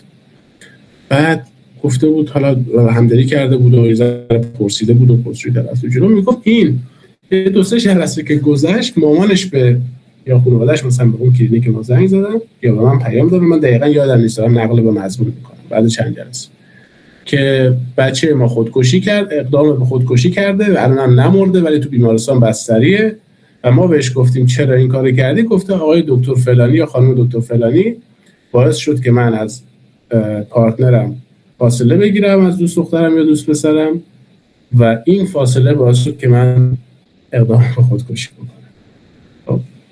یعنی میخوام بگم حس خوبه توی جلسه بعضی وقتا به خاطر اینه که اون فرد مثلا بوردرلاینه، الان توی در واقع یک حالتی هست که خیلی داره شما رو خوب میبینه و خیلی میخواد شما رو ارزنده سازی بکنه و این به خاطر اینه که بعداً به احتمال زیاد میخواد ناارزنده سازیتون بکنه، یعنی میخواد ببرتتون بالا که از اون بالا بندازتتون پایین. خب پس این حس خوب جلسه رو نمیشه خیلی بهش اکتفا کرد واقعا. اول جلسه یک روانشناس حرفه‌ای میپرسه از شما که شما میخواید چه نتیجه‌ای بگیرید از این جلسات مشاوره و روان درمان. اگر مثلا تشخیص من و ارزیابی من بر این باشه که باید شما رو مثلا بین 6 ماه تا 9 ماه مثلا ببینم، آیا شما میتونید این مدت رو؟ این تحمیل نمیکنه، نمیگه حالا بیا پیش من بهت میگم که مثلا فلان میشه، به شما یک بازه زمانی میگه، سری حتی هزینه ها به شفاف بشه میشه، صورت شفاف، و با شما همراهی و همکاری میکنه. اگر پرسشی دارید یک کلمه جواب نمیده که حالا این به خاطر این ولش کن بذار به کارمون مثلا برسیم، اینجوری با شما برخورد نمیکنه. وقتی شما سوالی میپرسید در مورد هر چیزی، شروع میکنه به شما توضیحات شفاف و روشن ارائه میده. اگه یه دوستی اومده مثلا یک کتابی نوشته به اسم کتاب نظریه آزادی و دین، شما وقتی این کتاب میخونید چیزی از این کتاب چیز زیادی متوجه نمیشه، یعنی کاملا دارید متوجه میشید وقتی این کتاب رو میخونید با یک کتابی روبرو هستید که داره شما رو میپیچونه. شما اگه کمی زرنگ باشید، با روش علمی آشنا باشید، با فلسفه آشنا باشید، با الهیات اسلامی آشنا باشید که توی اون کتاب آورده، اصلا این هیچ چیز به اینا نمیخوره.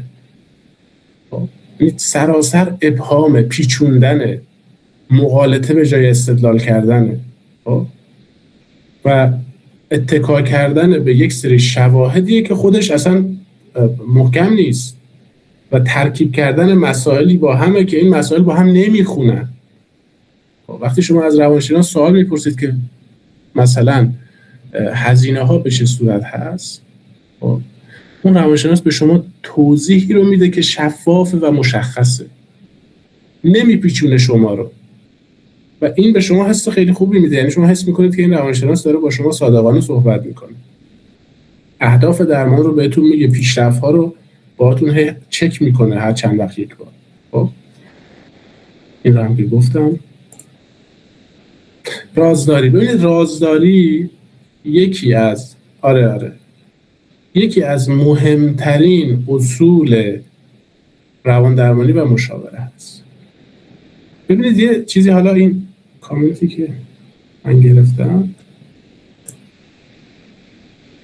حالا در مورد کتاب نظریه آزادی، دین و ایران که نوشته که The Mother of All Theories، historical theory، یعنی مادر تمام نظریات تاریخی. وقتی یه نفری میاد میگه کتاب من و نظریه من مادر همه نظریه هاست، شما همین اسم رو کافیه بشنوید و متوجه بشید که با یک شیاد روبرو هست. یعنی شما اگر این رو شنیدید، این تایتل رو، و کسی بهتون گفت شما باید حتما این کتاب رو بخونید و بعد بتونید در موردش نظر بدید، اگر رفتید اون کتاب رو خوندید اشتباه کردید.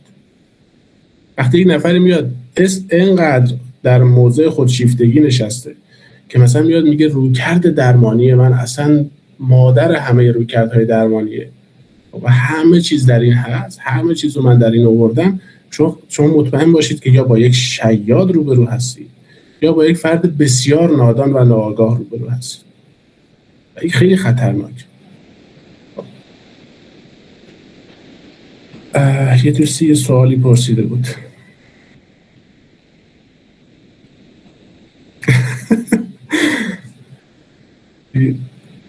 برای این یا علی ایرادی نداره دیگه. برای رازداری، ببینید رازداری یک سری تبصره ها داره. ببینید مثلا ممکنه شما پیش یک روانشناسی برید به شما بگه که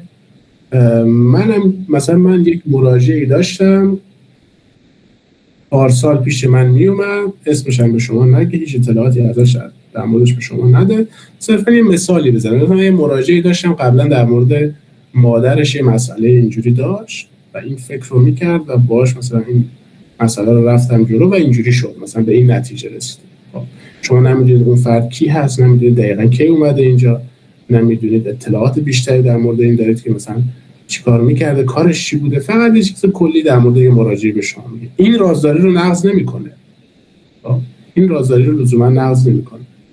اما اینکه شما فیلم میگیرید از جلسات درمان، شما صدای مراجعه رو ضبط میکنید، شما در واقع از مراجعه میخواید که بهش تحمیل میکنید. مثلا بعضی از روانشناسا هستن به مراجعهشون میگن که بیا من یه کلیپی ازت بگیرم، یه دقیقه صحبت کنم، اینو بذارم اینستاگرام، بگو من اومدم پیش آقای دکتر فلانی خیلی نتیجه گرفتم. خب این عملاً هم در واقع رعایت نکردن رازداریه و هم خیلی اصول اخلاقی دیگر رو زیر پا داره میذاره. تحمیل میکنه، چون تو موضع قدرت نشسته، خواستش رو به مراجع تحمیل میکنه.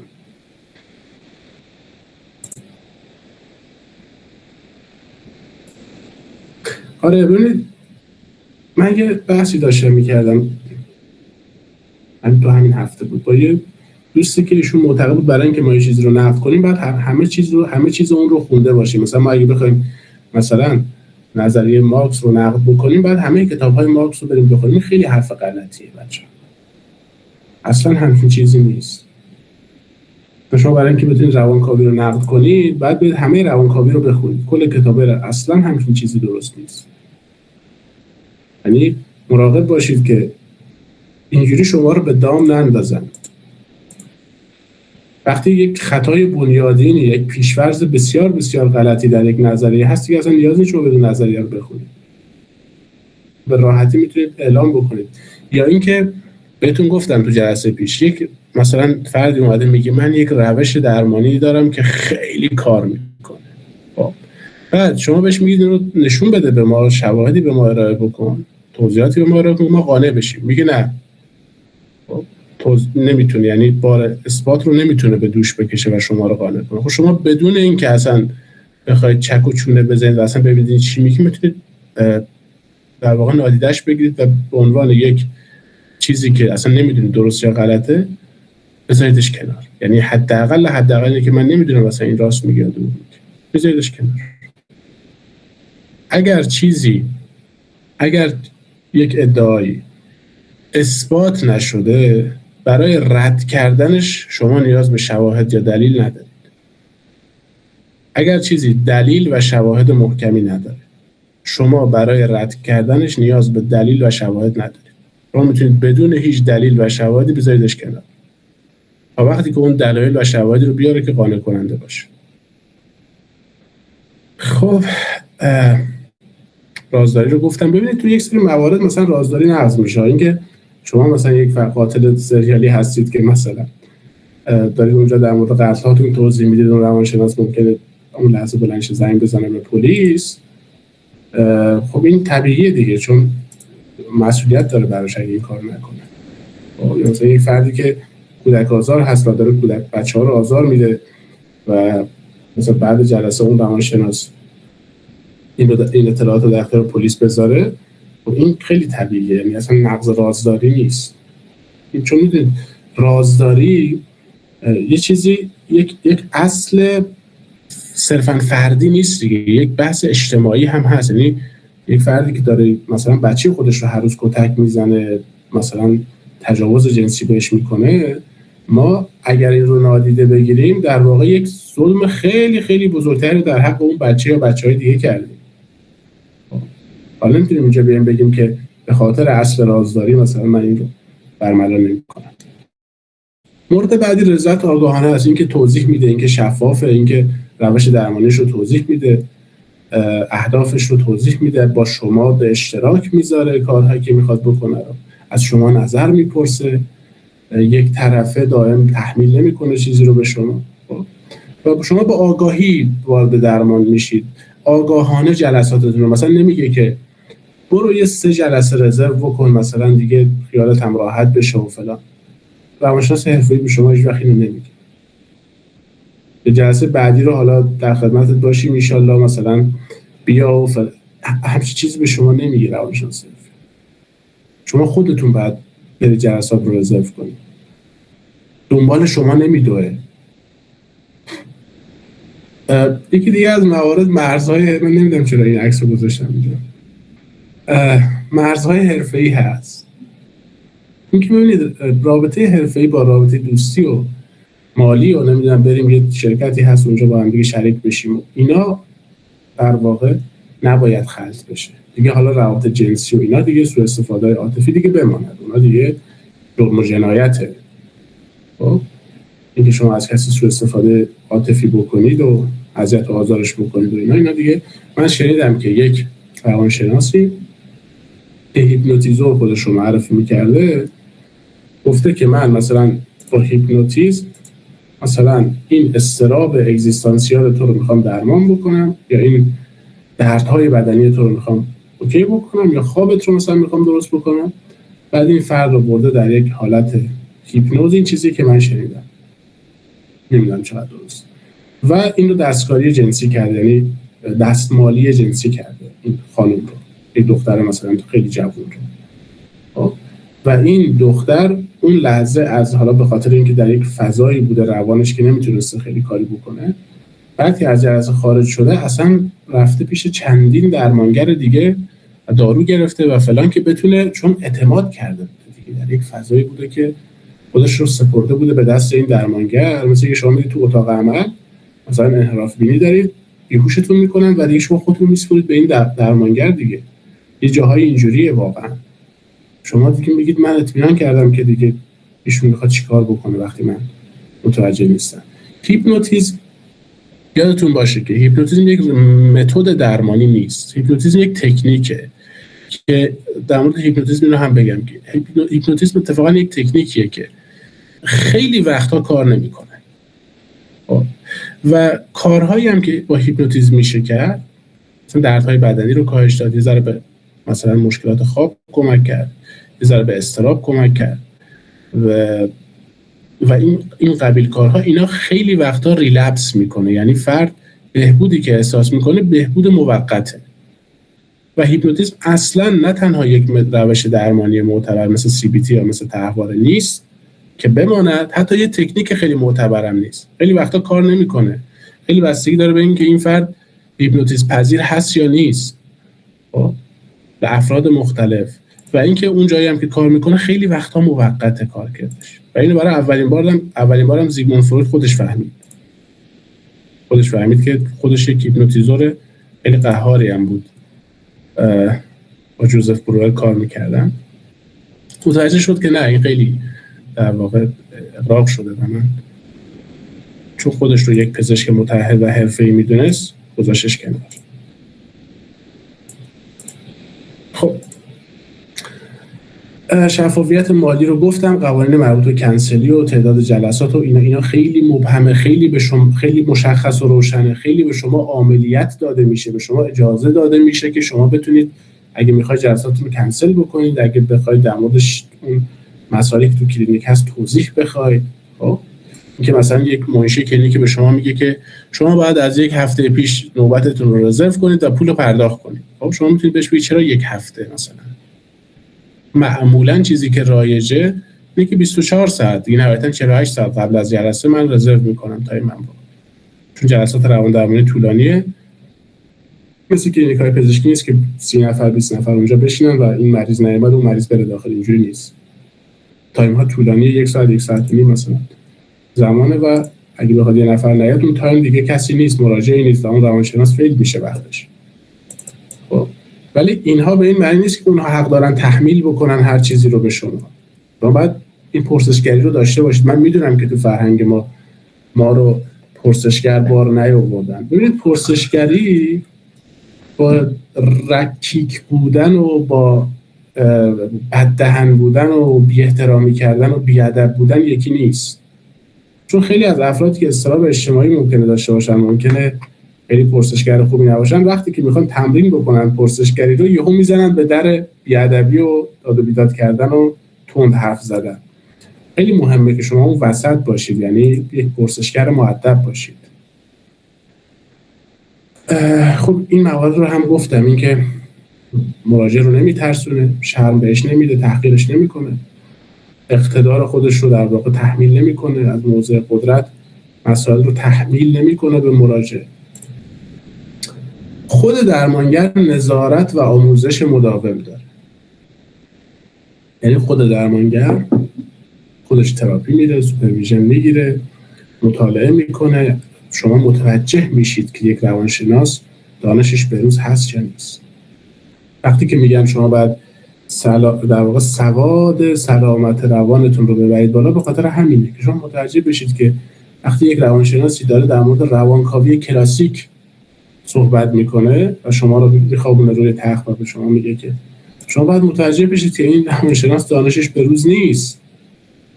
درسته که این روانکاوی کلاسیک هم کار میکنه یه مقداری، ولی خب این جزو بهترین درمان‌های امروز ما نیست. بسیار درمان مبهمیه و وضعیت اثر بخشی نامشخصی داره. و اینکه این درمانگر به خودش میرسه، یک فردیه که مثلا با زیر شلواری و نمیدونم لباسای کر و کثیف و ظاهر عجیب و غریب نمیاد تو جلسه بشینه، یا مثلا شما مثلا بعضی درمانگرا رو میبینید پیرسینگ ناف مثلا میزنه، میاد پیرهنش رو میده بالا با یه ظاهر عجیب، مثلا یه رژ لب خیلی عجیب و غریبی، یا با یه گردنبند مثلا 1 کیلویی قلاده میندازه گردنش. خب این ظاهرای عجیب و غریب مال اون کاره، چون آسیب میزنه به رابطه درمانی. نه اینکه حالا افرادی که این کارو میکنن مریضن و نباید این کارو بکنن، اون مال بیرون از اتاق درمانه. اون یه بحث دیگه است که میره تو حوزه فلسفه اخلاق و روابط اجتماعی و بحث آزادی و بحث اینها. خب کاری با اون نداریم. تو اتاق درمان نباید این کارو بکنه، ظاهرش نباید عجیب و غریب باشه. اون در واقع وقار حرفه‌ای رو داشتن، یک وقار حرفه‌ای داره این روانشناسی که فحاشه، نمیدونم فحشای رکیک میده، نمیدونم لباسش رو جلو شما عوض میکنه، خیلی خودش رو مرموز جلوه میده، یک کاریزمای خیلی عجیب و غریبی از خودش به نمایش میذاره، حرفای خیلی عجیب و غریب و سنگینی میزنه، خیلی نمایشگر زیورالات زیادی داره. اینها میتونه جزء مواردی باشه که شما سوال بپرسید از خودتون که آیا این یک روانشناس حرفه‌ایه یا نه. خب سوء استفاده از قدرت رو هم گفتم. آره ببینید، استفاده مسئولانه از تشخیص. ببینید تشخیص فقط و فقط برای فرایند ارزیابی هست که بهش میگن کلینیکال اسسمنت، یعنی ارزیابی بالی. تشخیص به این درد نمیخوره که من به یه فردی بگم تو افسردگی داری، مثلا تو خیابون مثلا ببینمش بگم تو افسردگی داری مثلا. این تشخیص به چه دردی میخوره؟ اصلا افسردگی گیریم که داره و شما خیلی زود فهمیدی چون آدم باهوشی هستی، شهود بالینی خوبی داری و اصلا یه ارزیابی هم کردیم فرد به چه دردی میخوره. تشخیص بچه‌ها، ما تشخیص رو چرا ازش استفاده میکنیم؟ چون قراره که کمک بکنه به فرآیند درمان و به بینش مراجع، نه اینکه بخوایم کنترلش کنیم، بخوایم بترسونیمش، نه اینکه بخوایم صرفا به رخش بکشیم که من چقدر خوب اختلالات تو رو تشخیص میدم. مثلا روانشناس قبلیت هم سریع اینجوری فهمیدن. ببین تو این موضوع، این که یک روانشناس خودش اینقدر نیاز به توجه داره، نیاز به تایید داره، نیاز به این داره که شما مثلا اون رو ستایش بکنید، اینا ایرادات کمی نیست. بریم سراغ چند تا از مدل‌های در واقع قابل دفاع رواندرمانی.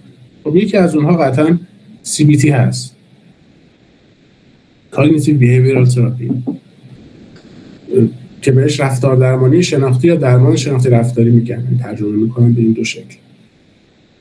خب این که حالا CBT از کجا میاد و چی کار میکنه اینا دیگه خیلی بهتر واردش نشیم. ببینید به طور کلی CBT یکی از درمان قابل دفاع ترین درمان هاست، روان درمانی هست، یکی از قابل دفاع ترین روان درمانی هست. یک نگاه به خصوص بخش شناختیش، یک نگاهی که به انسان داره، اون نگاه مبتنی بر اینه که فیلتر شناختی ما در مریض شدن ما و تغییرات روانشناختی ما خیلی تاثیرگذاره. این که ما جهان رو چگونه می‌بینیم و چگونه دریافت می‌کنیم اطلاعات رو و بعد از دریافت چگونه پردازش می‌کنیم، اینها خیلی مهمه در این که روان ما آیا سالم هست یا سالم نیست. به سلامت روان ما خیلی مرتبطه.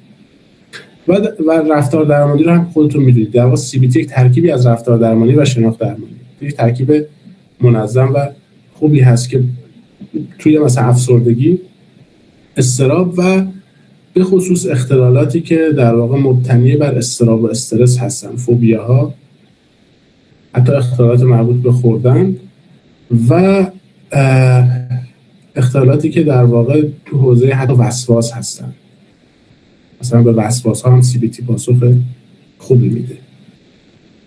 اما یک سری حالا بحث وسواس شد، اگر وسواس شدیده، اگر افسردگی شدیده، اگر اضطراب شدیده، معمولا روانشناس خوب شما رو برای دارو ارجاع میده. روانشناس خوب به شما نمیگه که دارو چیه، مهم روان درمانیه، ما باید سعی کنیم بدون دارو مسائل تو رو حل بکنیم. روانشناس خوب از این ادبیات استفاده نمیکنه.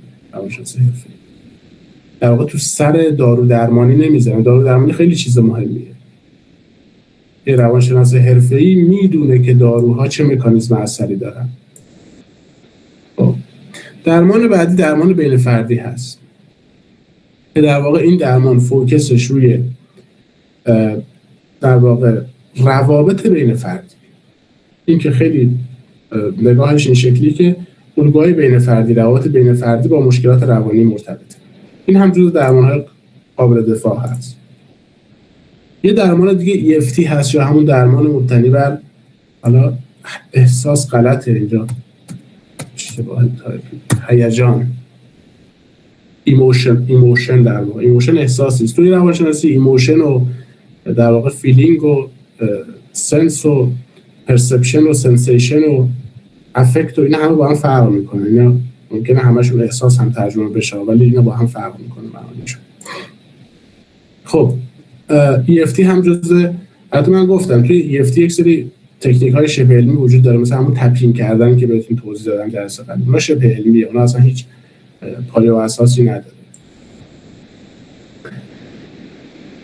درمان بعدی خود رفتار درمانیه و درمان هایی که مبتنی بر در واقع مدل های در واقع رفتارگرایی، از رفتارگرایی کلاسیک تا رفتارگرایی های نوین‌تر، مثل حساسیت زدایی منظم، مثل در واقع درمان های مبتنی بر مواجهه، غرق سازی و درمان هایی که خیلی مبتنی بر ریوارد و پانیش هست، یعنی تنبیه و در واقع پاداش.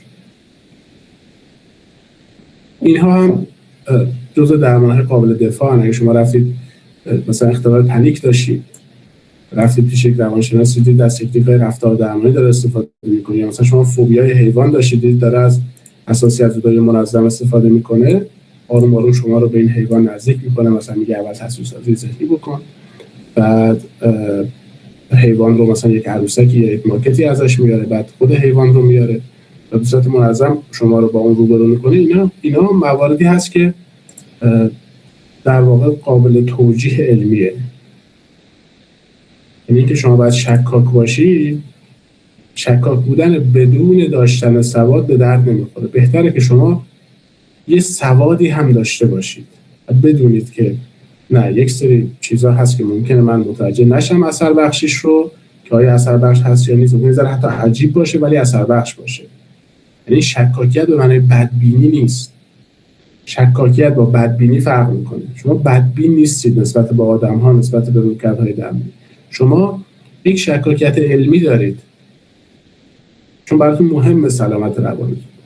مدل بعدی رفتار درمانی دیالکتیک است که اینم در واقع از دل خود CBT درمان موج سوم اومده بیرون، که در واقع مبتنی بر اون دیالکتیک هست برای افرادی که مشکلاتی مثل اختلال بوردرلاین دارن، در واقع سلف اینجرینگ دارن، خود جرحی دارن، رفتارهای ایمپالسیو تکانشی دارن و نوسانات هیجانی شدید دارن. این هم جزء درمان‌هایی که ساپورت میشه توسط در واقع کارآزمایی‌های تصادفی کنترل شده. یک مدل دیگه هست به اسم CPT که اینم درمان مبتنی بر پردازش شناختی هست، cognitive processing هست. توی اختلال استرس پس از سانحه خیلی شواهد خوبی براش هست. PTSD، پست تروماتیک استرس دیسوردر، این شواهدی وجود داره که کار میکنه حتی تو PTSD های شدید، که خب PTSD های شدید بعد احتمال زیاد دارو هم بخورن دیگه.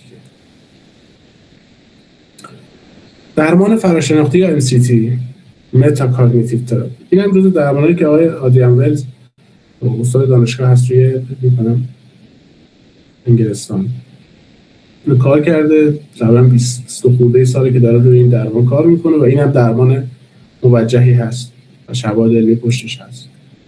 درمان دیگه تحول درمانی هست. ببینید این درمانی که من میگم ممکنه زیر شاخه هایی هم داشته باشه. مثلا ما تحول درمانی تحلیلی داریم، تحول درمانی بافتاری داریم. خب دیگه ما وارد این بحث های تخصصی نمیشیم، صرفا میخوایم یک سری مدل های درمانی رو به شما معرفی کنیم که اگر شنیدید بدونید که اینها مدل های خوبیه، جزو بهترین ها اینها. تحول درمانی که از اون درمان های بسیار بسیار خوبه، از این بابت که هم در واقع CBT رو در دل خودش داره تا حدی و هم یک درمانیه که مبتنی بر تغییرات شخصیتی، یعنی الگوهای عمیق شخصیتی رو در واقع میره سراغش، که حالا اینکه خاستگاهش چیه اینا خیلی بحث مفصلیه. و توی اختلال شخصیت بوردرلاین خیلی شواهد خوبی براش هست. الان توی اختلالات کلاس C هم داره شواهد خیلی خوبی براش میاد. توی مثلا اختلال شخصیت وابسته در واقع اجتنابی و وسواسی جبهه، شخصیت وسواسی جبهه، تو اینها هم داره شواهد خیلی خوبی رو در واقع دارن براش جمع‌آوری میکنن که تحول درمانی هم خیلی یک درمان اروپایی هست، برعکس CBT که CBT بیشتر امریکایی هست، امریکا و کانادا و استرالیا تا حدی. تحول درمانی خیلی اروپایی و در واقع معدنش هم آلمان و هلنده. خب یک روان درمانی دیگه هست اسم ISTDP، روان درمانی پویشی کوتاه مدت و فشرده، که این در واقع فرزند نوین روانکاوی کلاسیک هست. که این هم یک درمانیه که مبتنی بر پژوهش و مبتنی بر شواهد علمی ازش پشتیبانی می‌کنه. یک درمان دیگه هست که آقای اوتو کرنبرگ کار میکنه، استاد روانکاو خوبی هم هست آقای کرنبرگ، که خیلی کرنبرگ یک مدل آسیب شناسی خاص خودش رو داره و این درمان رو بر اساس اون طراحی کرده. توی اختلالات شخصیت TFP فکر میکنم ترانسفرس فوکس در واقع ترانسفرس فوکس در واقع پروسسینگ باشه، یک همچین در واقع مخفف یک همچین چیزی احتمالاً باشه. در درمانی مبتنی بر انتقال هست. انتقال منظور همون انتقالیه که فروید مطرح میکنه، رابطه در واقع درمانگر و مراجع، حالا چون که بحث که تخصصی نشه، در واقع یعنی یک روان درمانی که مبتنی بر رابطه درمانگر مراجع. وقتی مراجع مثلا درمانگر رو به عنوان یک ابژه جدید، یک رابطه‌ای که مبتنی بر ابژه‌های قبلی باش برقرار میکنه، اینجا این مسیر درمان TFP شروع میشه و خیلی خیلی تو اختلالات شخصیت میگن شواهد خوبی رو داره. البته که یک مقدار یه جاهایی مبهمه. آره نمیدونم واقعیتش TFP مخفف سایکوتراپی هست، ممکنه مخفف پیش مخفف سایکوتراپی باشه. آره روان درمانی مبتنی بر انتقال. آره ترانسفرنس فوکس سایکوتراپی مثلا. خب یه درمان خانواده درمانی سیستمی هم هست، اینم توی خانواده درمانی ها کاربرد داره. خانواده درمانی معمولا به این شکل هست که اعضای خانواده رو با هم دیگه دیدن. مثلا شما پدر، مادر، خواهر و برادرتون بلند شید 4-5 نفره برید کلینیک و بگید ما با هم مشکل داریم و یک روانشناسی با یک مدل درمانی مبتنی بر خانواده درمانی سیستمی یا درمان سیستم های خانواده شروع کنه روی شما کار کردن. مثلا یکی از اعضای خانواده مثلا مشکلات رفتاری داره، یکی اعتیاد داره، یکی مثلا پرخوری داره، پدر مثلا این ذره عصبیه، سیگار میکشه، مادر مثلا با مثلا فلان بچه تیم درست کرده، یعنی یک ائتلاف مادر و فرزندی شکل داده، مثلا بر علیه پدر داره یه سری فشارهای روانی رو اعمال میکنه و یه خانواده اینجوری یا حالا مشکلات کمتر یا بیشتر. وقتی شما میرید مداخلاتی هست که میشه خانواده رو دید به عنوان یک مجموعه، بیشتر از حتی زوج، یعنی بیشتر از 2 نفر. مثلا یه خانواده 5-6 نفره رو یه روانشناس میشونه و باشون حرف میزنه و اینها پشتش پژوهش‌ها و شواهد علمی وجود داره، چیزی که مهمه اینه. و در واقع زحماتی که داره تو حوزه روانشناسی کشیده میشه، تحقیقاتی که وجود داره. یک نقد که به روانشناسی دارن که افرادی که به خصوص توی علوم پایه هستن میگن که روانشناسی یه خورده تکلیفش نامعلومه. مثلا ما توی زیستشناسا میگن خیلی تکلیفمون مشخص تره، نمیدونیم داریم چی کار میکنیم، نتایج رو میتونیم در واقع خیلی بهتر توضیح بدیم. تو فیزیک همینطور، تو شیمی همینطور. تو فیزیک خیلی وضعیتمون حتی بهتره، از زیستشناسی هم بهتره. و چرا تو روانشناسی اینجوری نیست؟ اینکه چرا تو روانشناسی اینجوری نیست نقد خوبیه، ولی یک نقد برون در واقع رشته‌ای هست. شما وقتی میرید درون این رشته با اون پیچیدگی ها روبرو میشید، میبینید که روش علمی همون روش های علمی هست، یعنی دیدگاه طبیعت گرایانه است. روش علمی اینه که بر اساس استدلال منطقی و شواهد تجربی بریم جلو، اما پیچیدگی ها زیاده. ببینید بهتره مدل‌هایی داریم که خود اون مدل اومده این کارو کرده. مثلا تحول درمانی تا حدی اومده روانکاوی رو با مدل‌های مبتنی بر دلبستگی و گشتالت درمانی و CBT ترکیب کرده. حتی تحول درمانی بافتاری ACT رو هم، حالا من ACT رو فکر کنم یادم رفت این گزینه‌ها بذارم. ACT هم همون Acceptance and Commitment Therapy هست، درمان مبتنی بر تعهد و پذیرش که اون هم در واقع مؤسسش آقای استیون هیز هست. اون جز درمان‌های مبتنی بر شواهده. و حتی کلی درمان دیگه هست که مبتنی بر شواهده. اینا جزء حالا معروفان، بازم هست معروف.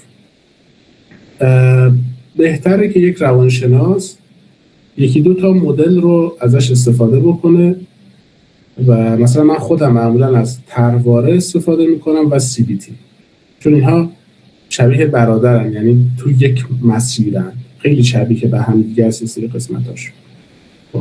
مثلا شما نمیتونید بیاید از CBT و TFP مثلا استفاده، چون TFP فضای اوتو کرنبرگ و روانکاوی اوتو کرنبرگ تو یک جای دیگه است، اصلا برای اختلالات شخصیت طراحی شده، اصلا نگاه آسیب شناسیش اصلا DSM نیستن، DSM رو به رسمیت نمیشناسه، مثلا یک فضای دیگه است.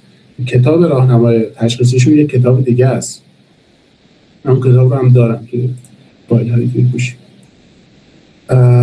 و آره معمولا اگر هم قرار ترکیبی اتفاق بیفته، اولا که ما روان درمانی های ترکیبی داریم، یعنی اینتگریت شده داریم، یک پارچه شده داریم، و از طرفی اگه قرار باشه همچین استفاده‌ای بشه باید خیلی هوشمندانه حرفه‌ای باشه و در واقع این روش‌های درمانی با هم بخونن در کنار هم. قرار مثلا 2 تا روش درمانی استفاده منطبق باشن، با در واقع ضدیتی با هم نداشته باشن، قابل جمع باشن با هم. و اینها شاید خیلی وقتا دیگه به عهده درمانگره دیگه، شما خیلی اینا رو نمیتونید تشخیص بدید. خب این جلسات ما قرار نیست شما رو بیش از حد حساس بکنه، بیش از حد بدبین بکنه، اما ما خیلی به دنبال اینیم که بیخیال نباشن آدم‌ها. و یه موضوعی هم که وجود داره اینه که آدم‌ها وقتی به روانشناسا و در واقع روان درمانگرای داره صلاحی میرسن خیلی سختگیر میشن، خیلی مثلا بدبین و اینجوری میشن. اینم یک موضوعی که وجود داره. وقتی میرسن به این مدرسین شبه علمی اصلا خیلی رفاقتگونه و آره مثلا نه با شما سوال مشکلی نداره، کارتشون رو در میارن میکشن و مثلا همینجوری همه جا رو زخمی میکنن، یعنی اینقدر راحت و خیلی اعتماد میکنن خیلی سریع و حتی اتفاقات بعدی که براشون میفته رو توجیه میکنن. و اینم جزو مواردیه که مد نظرتون باشه دیگه. وقتی دیدید فضا یک فضای حرفه‌ایه، یه عرض شما از جلسه اول تا مثلا جلسه 30 روانشناس رو دائم مثلا با این چیزی زیر چشی مثلا بهش نگاه کنید که این داره چیکار میکنه، مثلا نکنه آدم شبه علمی باشه دیگه. شما متوجه میشید همون اوایل که این فرد به احتمال زیاد خب آدم حرفه‌ایه. شما آروم آروم این رو متوجه میشید وقتی با روانشناس کار میکنید. وقتی یک دانشی هم دارید که اون دانش به شدت بهتون کمک خواهد کرد. وقتی که دیگه تا حدی مطمئن شدید که این آدم قابل اعتمادی هست، بهتره که مراقب باشید که تو دام بدبینی نیفتید. خب مرسی که همراه بودید. من منتظرم که دوستان سوالاتشون رو بپرسن. میدونم که این جلساتی که ما داشتیم، 2 جلسه، خیلی مطالب رو کپسولی گفتیم و از خیلی چیزهای مهم هم رد شدیم. شاید مسائل مهمی هم بوده باشه که خواهش میکنم بهش نپرداخته باشیم و بعدها مثلا خواستیم دوباره یک سری مسائل رو یادآوری بکنیم، ولی فکر میکنم این 2 جلسه مطالبی رو گفتیم که به درد میخوره. خودم برداشتم اینه. مرسی که همراه بودید. من 1-2 دقیقه منتظر میمونم که اگه از دوستان کسی سوالی داشت بپرسه.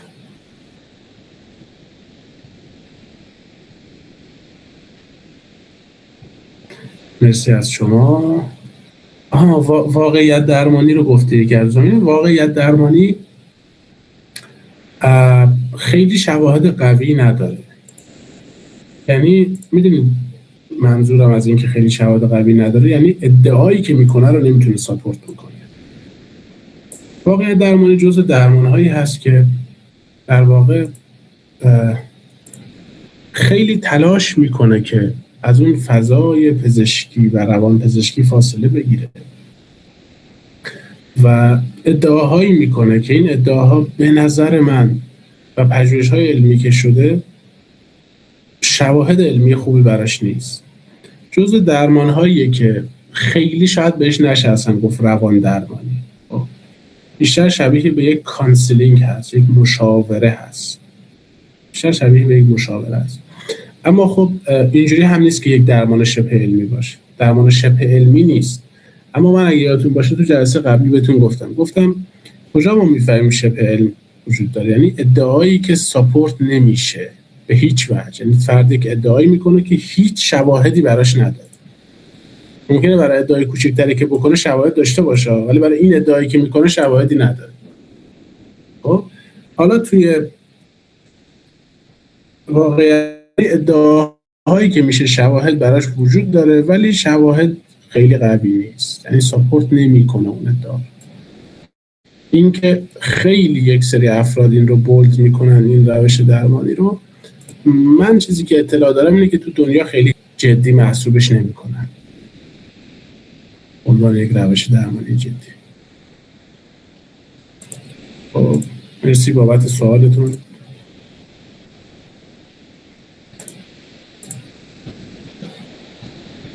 متشکرم.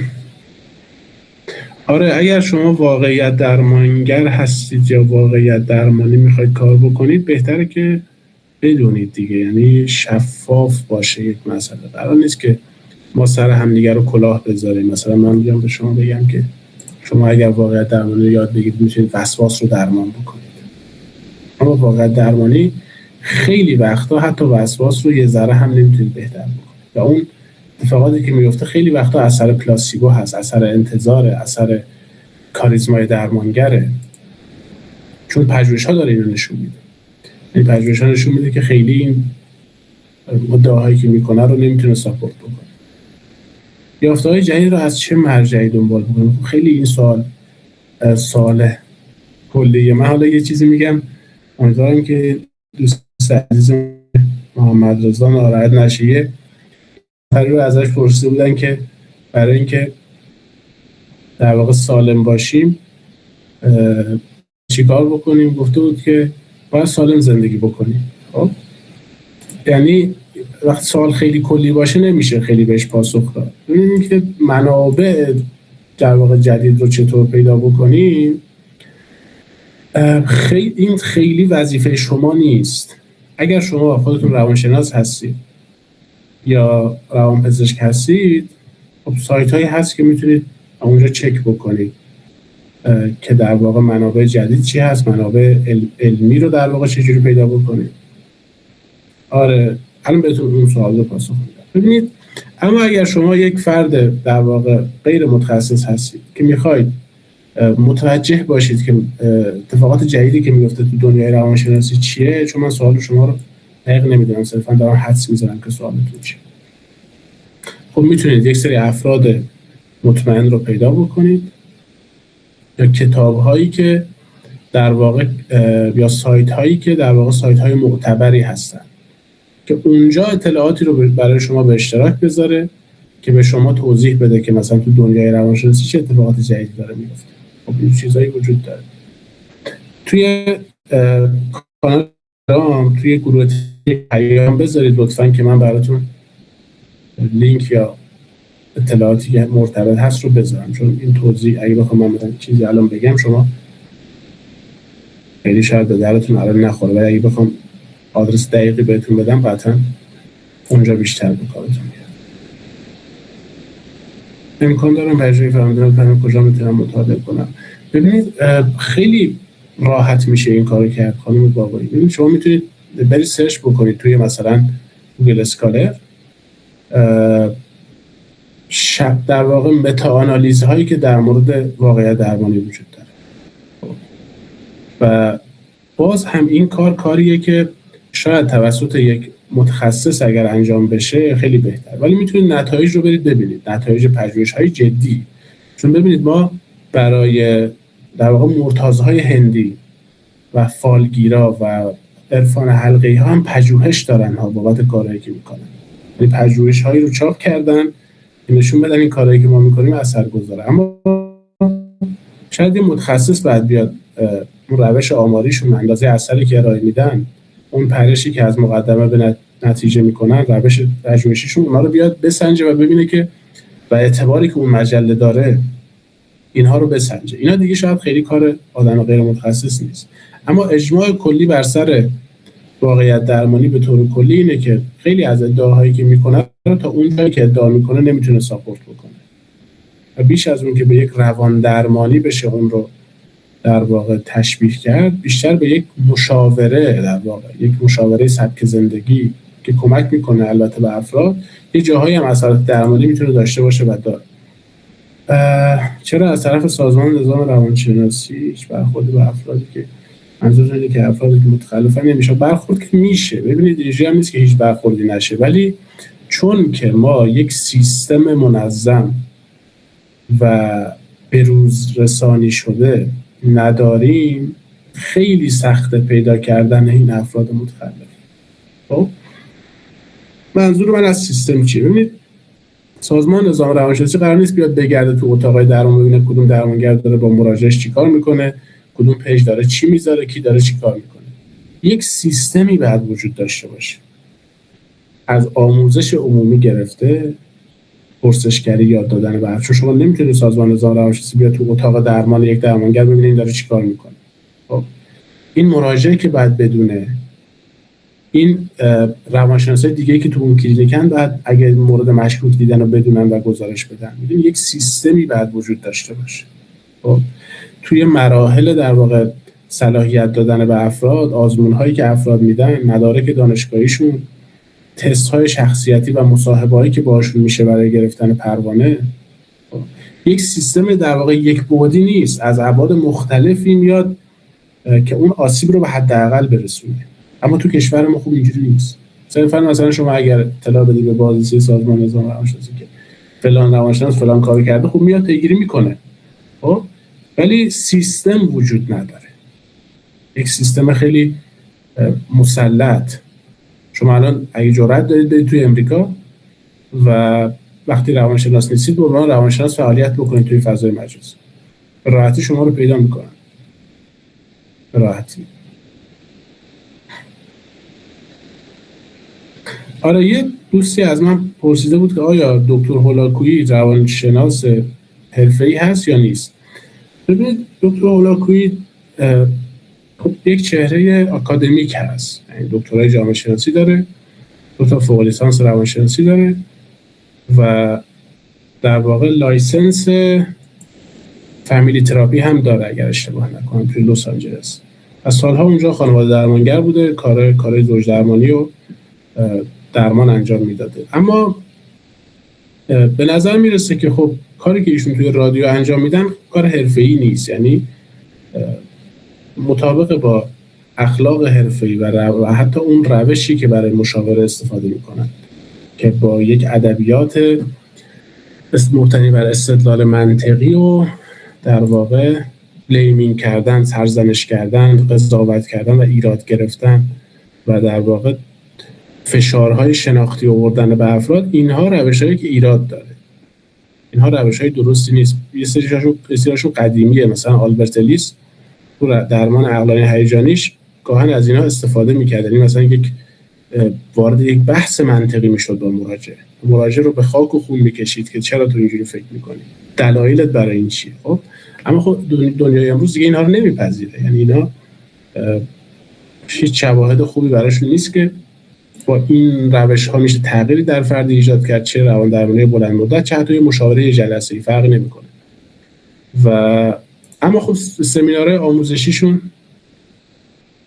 یه سریاش واقعا خوبه، کمک میکنه، یه سریاش هم که دوباره باز ایراد داره، کلیگویی توش هست و به نظر میرسه که ایشون خیلی روانشناسی رو خیلی وقت پیش خونده در واقع و اون چیزی که جدید خونده دیگه خیلی تکست بوک های جدید رو نخونده، بیشتر کتاب های غیر تکست بوک جدید رو احتمالاً ایشون خونده. ولی به طور کلی مثلا شما دکتر هولاکویی رو نمیتونید با آقای انوشه مثلا مقایسه بکنید. خب اینا دو تا لیگ متفاوتن. یک آدمی کاملا اصلا غیر روانشناس هست، عملاً داره میگه که من هر کاری دوست دارم میکنم، هیچ کاری هم نمیتونید بکنید و هر چی دوست داره، هر چی به دهنش میاد میگه. یه آدمی آکادمیک توی چارچوب آکادمیک داره حرف میزنه، ولی خب دیگه پر از ایرادم هست دیگه. ایرادی که دکتر هولاکویی داره. تو خیلی از روانشناسا دکتر هولاکویی رو دوست دارن، دوست ندارن که نقد بشه. اینا من در جریانش هستم، میدونم که بهشون علاقه دارید، ولی خب ما ناچاریم که واقعیت رو بگیم.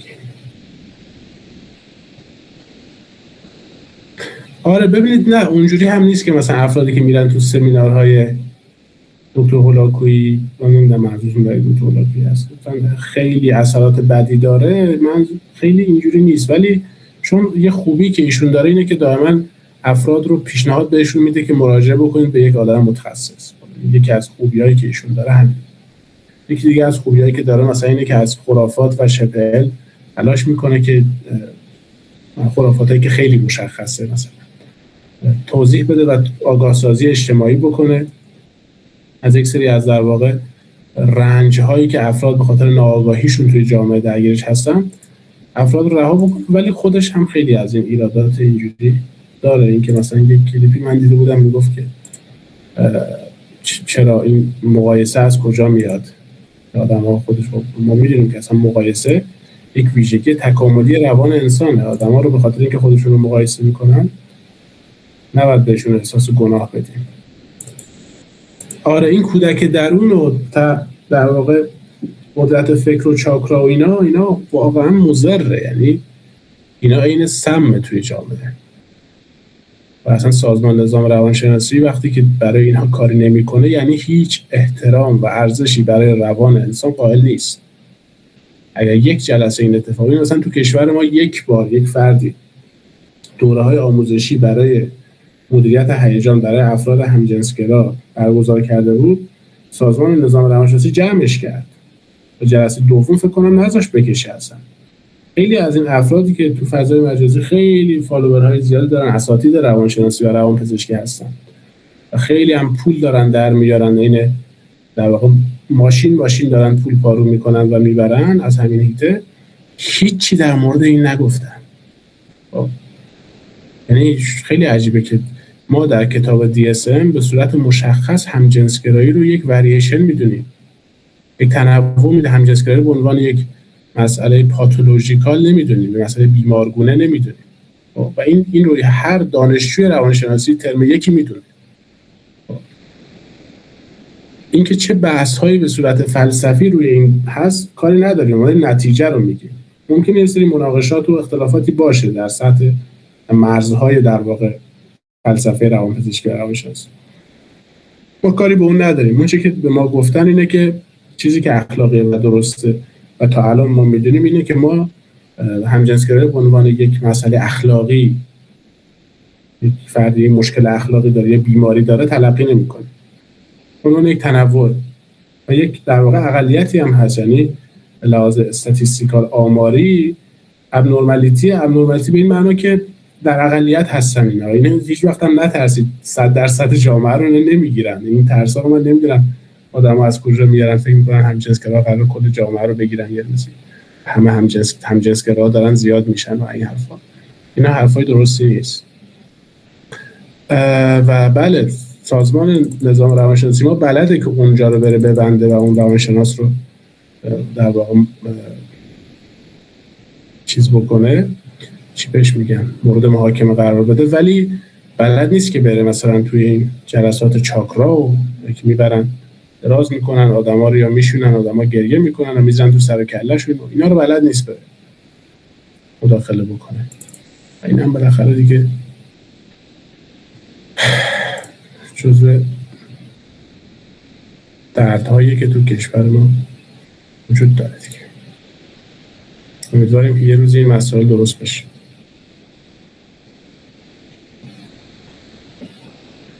نه لزوما. ما همچی یادتون باشه ما یه خطای شناختی داریم که همه چیز رو عاملانه و عامدانه تلقی میکنیم. مثلا اگه یه نفری میاد یه چیزی میگیم این از خودشونه. خب این به خاطر اینه که ذهن ما یک خطای در واقع نسبت به عاملیت داره، دوست داره مسائل رو براش یک عاملی قائل بشه. خیلی از فیلسوفان دین حتی خدا باوری رو نتیجه همین خطای ذهن انسان تلقی میکنن، میگن که این خطا باعث شده که انسان یک امری رو که طبیعی هست براش یک عامل هوشمندی رو براش در نظر بگیره. خب این که شما فکر میکنید چون یک نفر یک کارگاهی برگزار میکنه و نمیگیرنش، این دستش مثلا توی یک کاسه است و داره مثلا منفعتی میرسونه به اونا که نمیگیرنش، اینا یه ذره به نظرم نیتخوانی و قضاوت‌های واقع اعتبار هست.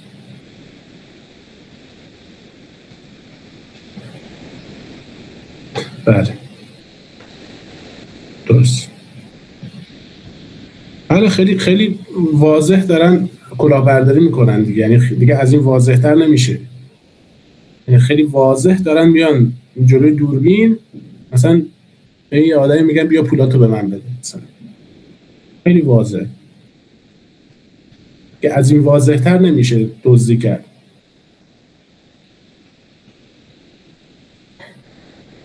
خب مرسی.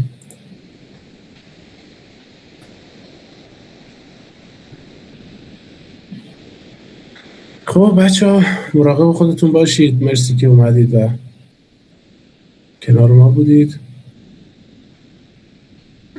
تشکر از شما. خب ما جلسه رو با اجازهتون میبندیم. اگر کم و کاستی بود یا سوالی داشتید بپرسید، من حتما پاسخ میدم توی گروه. مراقب خودتون باشید تا درود دیگه. بدرود.